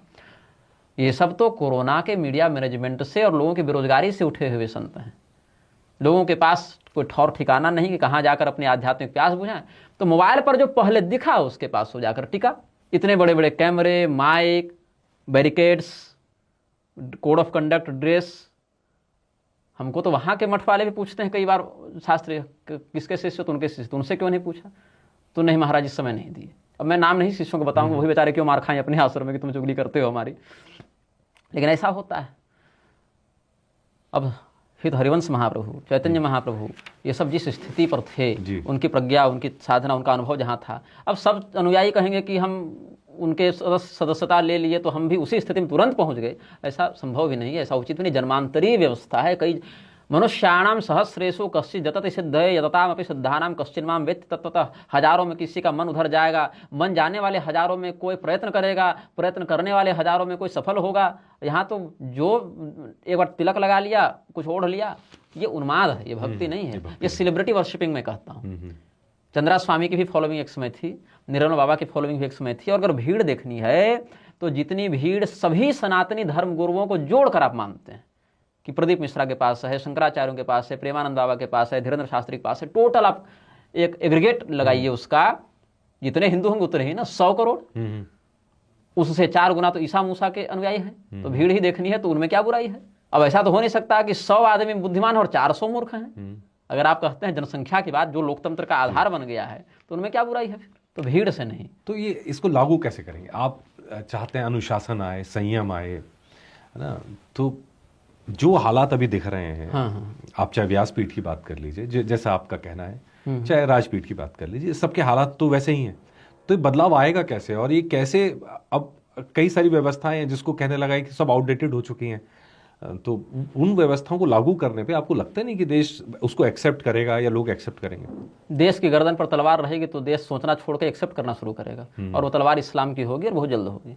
इस भविष्य को आप आज स्वीकार करना चाहें तो ठीक है, या तलवार पड़ने के बाद स्वीकार करना चाहें तो वो भी ठीक है, लेकिन होना यही है, ये निश्चित है। मेरे जीवन का दुर्भाग्य क्या है कि मैं अपने जीवन में अपने कथन को समाज की समझ में बैठता हुआ नहीं देख पाऊंगा। कुछ अपवादों को छोड़ दें, कुछ लोगों को छोड़ दें, तो मैं जो कहता हूं उसका महत्व लोग तब समझेंगे जब मैं समझाने के लिए नहीं रहूंगा या बचाव के लिए उनके पास समय और अवसर नहीं बचेंगे। बस उनको एहसास होगा कि हाँ वो ठीक कहता था, और इसके अलावा कुछ सार्थक दिखेगा नहीं, क्योंकि मैं युग से नहीं लड़ सकता हूँ। मैं ये नहीं कह रहा कि मैं असफल रहूंगा या सफल रहूंगा, मैं अपने हिस्से का काम कर रहा हूँ। युग अपने हिस्से का काम करेगा, समाज अपने हिस्से का काम करेगा। हाँ, मैं अपने आप को मृत्यु के समय होने वाली ग्लानि से बचाना चाहता हूँ कि मैं बोल सकता था और मैं चुप रहा, मैं कर सकता था और मैंने निष्क्रियता का चयन किया। ये मुझसे नहीं होगा। मरने से पहले मरना अच्छा नहीं लगता। हालांकि आप पे एक आरोप और भी लगता है कि शास्त्रार्थ के लिए कोई कुछ चर्चा चली, मिश्रा जी शायद कोई वकील हो, पीएन मिश्रा। हाँ, कि अब कहा और आपने शास्त्रार्थ नहीं करा, आप टीवी पे आ जाते हैं लेकिन शास्त्रार्थ नहीं करते। देखिए, ऐसा है, शास्त्रार्थ किस विषय पर था, शास्त्रार्थ किससे था, और शास्त्रार्थ का निर्णय कौन करेंगे, तीन बातें होनी चाहिए ना, विषय, पक्ष और निर्णय करने वाला निर्णायक। ठीक है। उनका पक्ष यह था, हमारे वेदों में कुछ ऐसे ऋषि हैं जिनकी जाति को लेकर आर्य समाजियों के माध्यम से कुछ विवाद विशेष करके देखने को मिलते थे। एक है सत्यकाम जाबाल, एक है कवश ऐलूस, एक है ऐतरेय महिदास जी। सामने जो परमेश्वरनाथ मिश्र अधिवक्ता बैठे हुए हैं विपक्षी के रूप में, उनका पक्ष था कि ये सब शूद्र थे और अपने कर्म के माध्यम से ब्राह्मण बन गए। ये मिश्रा जी का स्वतंत्र पक्ष है या उनको किसी आचार्य परंपरा से इस सिद्धांत का बोध हुआ? अगर ऐसा विचार करें तो मिश्रा जी का कहना था कि वो शंकराचार्य परंपरा के विशेषज्ञ हैं और यह मत, वो शंकराचार्य जी के शिष्य भी हैं और यही शास्त्र का मत है जो वो कह रहे हैं। तो हमने बस यही कहा था कि आपसे शास्त्रार्थ होगा, किंतु आप जिस मत को रखने के लिए आए हैं वो मत आपका स्वतंत्र मत है या आपके आचार्यों का मत है, ये बता दें पहले। यदि शंकराचार्य परंपरा के विशेषज्ञ के रूप में अगर आप वो बात कहने आए, चूंकि जो पॉडकास्ट चल रहा था वो पॉडकास्ट शंकराचार्य के रूप में स्वामी मुक्तेश्वरानंद सरस्वती की वैधता को सिद्ध करने के उद्देश्य से हो रहा था। तो ऐसी स्थिति में जिनको आप ब्राह्मण सिद्ध करना चाहते हैं या जिनकी वैधता के लिए आपने इनको, या सत्यकाम जाबाल को तो नाजायज संतान बता दिया उन्होंने, तो ऐसी स्थिति में अगर आपको कोई नाजायज संतान कहे तो आपकी क्या प्रतिक्रिया होगी? कोई सच में भी अगर होगा तो भी वो चिढ़ेगा, क्रोध आएगा। लेकिन जिनको शास्त्रों ने विशेष ऋषि और ब्राह्मण के रूप में ही कहा, तो हमने कहा कि या तो आप किसी भी पीठ के मान्य शंकराचार्य जिनको आप मानते हैं उनसे अपनी बात का समर्थन ले आइए, तो हम सीधे उन्हीं से बात कर लें, या फिर आप ये कह कर दीजिए कि ये हमारा निजी मत है, इससे हमारे शंकर संप्रदाय कोई कथन नहीं है। तो दोनों के लिए तैयार नहीं है कि नहीं हमसे करो, हमको शंकराचार्य के पास जाने की क्या आवश्यकता है। तो जब तक आप जिस संप्रदाय के रूप में प्रस्तुत हुए हैं, जिस संप्रदाय के विशेषज्ञ के रूप में, वह संप्रदाय के आचार्य ही आपका खंडन जब कर चुके हैं। चलो पढ़ा पूरा आर्टिकल। हाँ जी। और उसके बाद इतिहास की समझ इतनी कच्ची कि शाकत द्वीपीय ब्राह्मणों को सब जाति का अमृत बताने लगे। बाद में अभी इसी दिल्ली होटल हयात में एक अंजलि शुक्ला नाम की मूर्ख है जिसको संस्कृत का स नहीं आता ठीक से, इतिहास का इकार बोझ जिसको नहीं है, उसने शाकत द्वीपियों को अमृत कह दिया और मुक्तेश्वरानंद सरस्वती ने उसको सम्मानित किया इसी क्षेत्र में। और कुछ दिन के बाद उनका वीडियो आ रहा है कि शाकत द्वीप ब्राह्मण तो मृक्ष नहीं है तो ब्राह्मण है। तो जब आप मृक्ष करने पर भी सम्मानित कर रहे, फिर कहते वो मृक्ष नहीं ब्राह्मण है, तो इससे आपकी उस विषय में समझ पता चल जाती। तो ये अद्भुत जड़ता का परिचायक है, इसमें कोई प्रबुद्धता नहीं। चलिए अब शास्त्रों से अलग हटके कुछ एक ऐसी बात करते हैं जो आम लोगों के मन में रहती है। ठीक है। जैसे भूत प्रेत होता है क्या? आप शास्त्र का मत और हमारा मत दोनों जानना चाहेंगे तो हम कहेंगे हाँ, और समाज का अनुभव जानना चाहेंगे तो अनुभव परिवर्तित हो सकते हैं। जैसे जिस भी चीज का दर्शन आपको करना है, भूत प्रेत होते हैं कैसे पता चले? देखने से पता चलेगा या उनकी आवाज सुना पड़ेगी, किसी इंद्रिय से उनका अनुभव होगा। भूत प्रेत को आतिवाहिक संज्ञा दी गई है शास्त्र में। आतिवाहिक मतलब जो हमारे आंख कान इत्यादि की सामान्य पकड़ से दूर हो, किंतु विशेष प्रयत्न करने पर हम उनका अनुभव कर सकते हैं। तो पुनर्जन्म में जो भी व्यक्ति विश्वास रखता है या उस प्रकार की साधना में जिसकी प्रवृत्ति रहती है वो अनुभव करता है। किंतु एक बात मैं सतर्क कर दूं, अगर आप अपने जीवन में 100 बार ऐसा अनुभव हुआ है कहीं भूत या कोई शक्ति है, 99 बार आपके मन का भ्रम, लेकिन उस 99 बार के कारण एक बार जो सत्य है उसकी उपेक्षा नहीं की जा सकती। वो अपना अनुभव करा देगा कि ये तो भ्रम नहीं था, वो इतना ठोस होगा, इतना महत्वपूर्ण। रही मेरी बात व्यक्तिगत, तो मैंने 3 बार इन्हीं चमड़े की आंखों से जितना प्रत्यक्ष आपको देखना होता है प्रत्यक्ष उनको देखा है, उनसे संवाद किया है, लेकिन अपने से बुलाकर नहीं। वो कुछ अधोगति में पड़े जीव थे जिनको शायद हमसे कोई उम्मीद होगी कि हमारे उद्धार के लिए कुछ पूजा पाठ करें। तो जब मैं जंगल में तपस्या करता था इस समय, तो कई बार ऐसी शक्तियां स्वयं प्रकट होती थी, बहुत कम समय के लिए, मुश्किल से 5 सेकंड 6 सेकंड 10 सेकंड, ऐसा नहीं कि बैठ पर 1 घंटा बात करें। एक झलक दिखेगी, वो अपनी बात को सीधे आपके दिमाग में डालेगी और वो छवि चली जाएगी। फिर बाद में जब आप उन लोकेशंस पर जाकर वो बात परीक्षित करेंगे तो सब सही बात आप पाएंगे। फिर उन्होंने जिस प्रकार का मुक्ति का मार्ग बताया तो वो हम करेंगे। तो झलक दिखेगी, अनुभव होंगे, लेकिन उस अनुभव को आप कैच कर सके, उस फ्रिक्वेंसी को आप रिसेप्ट कर सकें, इसके जिस स्तर की प्रज्ञा उस समय जागृत होनी चाहिए। ऐसा नहीं कि हमेशा वो जागृत रहती है। उस साधना की स्थिति में कुछ समय के लिए वो नजर खुलती है, कुछ दिखता है, फिर वो नजर बंद होती है, तो ऐसा होता है। तो तंत्र को हमारे समाज में अक्सर नेगेटिव भी माना जाता है। इसमें भी मीडिया का बहुत बड़ा योग। जी तंत्र प्रणाली को कहा। तंत्र शब्द का अर्थ है प्रणाली। अब तंत्र जो है वह मारण, मोहन, वशीकरण, उच्चाटन इत्यादि ऐसे कृत्य जिसमें सामने वाले पर बलपूर्वक किसी ऊर्जा का विक्षेप करके उससे मनोनुकूल कार्य करवाने का जब से पर्याय बन गया, तब से इसको नकारात्मक रूप में ग्रहण किया जाएगा। तिरुपति में अगर कोई जाकर पूजा कर रहा है बालाजी की, या श्रीरंगम में जाकर पूजा कर रहा है, तो आप उसको क्या कहेंगे? नेगेटिव कहेंगे, पॉजिटिव कहेंगे? पॉजिटिव। तिरुपति जाएंगे या श्रीरंगम जाएंगे, वहां पूरी पूजा पद्धति ही तांत्रिक, उसको वैखानस तंत्र कहते हैं, पांचरात्र तंत्र, पांचरात्रागम, ये सब उनका नाम है, पूरी तांत्रिक। भागवत महापुराण में देखिए, वैदिकीय और तांत्रिक दो पद्धतियों से भगवान उद्धव जी को अपनी पूजा का निर्देश करते हैं। तो तंत्र का अर्थ खोपड़ी नचाना और श्मशान में दारू उझलना और भस्म हो जाए, मर जाए, ये सब करना तंत्र नहीं है। वो तंत्र का एक छोटा सा विभाग है वो भी, लेकिन वो तंत्र का समग्र रूप नहीं है। जैसे हमारे शरीर में खून है, बाल है, हड्डी है, बोन मैरो, वो शरीर का एक हिस्सा है, लेकिन वो पूरा शरीर नहीं। बहुत बड़ा हिस्सा उसमें मनोरोग का है, बहुत बड़ा हिस्सा अंधविश्वास का है, जिसके पीछे कुछ शास्त्रीय शब्दों को लगाकर उसको वैध दिखाने का प्रयास किया जाता है। तो क्या तंत्र का इस्तेमाल आम जीवन में जीवन को बेहतर बनाने के लिए भी कर सकते हैं? बहुत अच्छी। कैसे? जिन मंत्रों के माध्यम से व्यक्ति के जीवन में कुछ विशेष उपलब्धियों की प्राप्ति हो सकती है, हमने जीवन में बहुत भर टोकरी तंत्र का प्रयोग किया, अपनी प्रज्ञा शक्ति को बढ़ाने के लिए, अपनी निर्भयता को बढ़ाने के लिए, अपने शत्रुओं को नियंत्रित करने के लिए, अपने स्वास्थ्य को ठीक करने के लिए, कई बार दूसरे लोगों के प्रति अगर कुछ वैसी अनिवार्यता बन गई तो उनके उपकार में कुछ हमने ऐसा किया है, तो ये हमने भी किया है।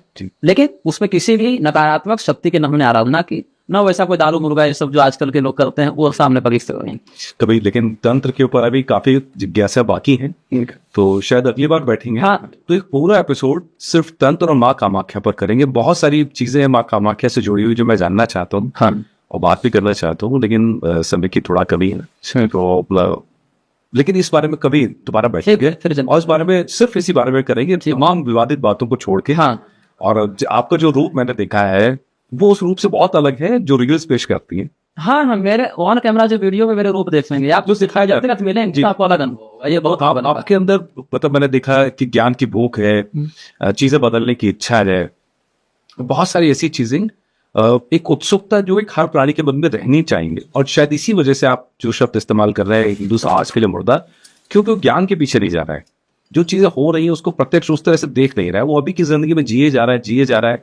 और आपकी मूल मंशा जितना मैं समझ पा रहा हूँ कि किसी को नीचा दिखाने नहीं, एक विमर्श पैदा करने की है कि भैया इस पर बात तो करो, कम से कम ये चर्चा का मुद्दा है कि कम से कम ये चीजें आगे बढ़े।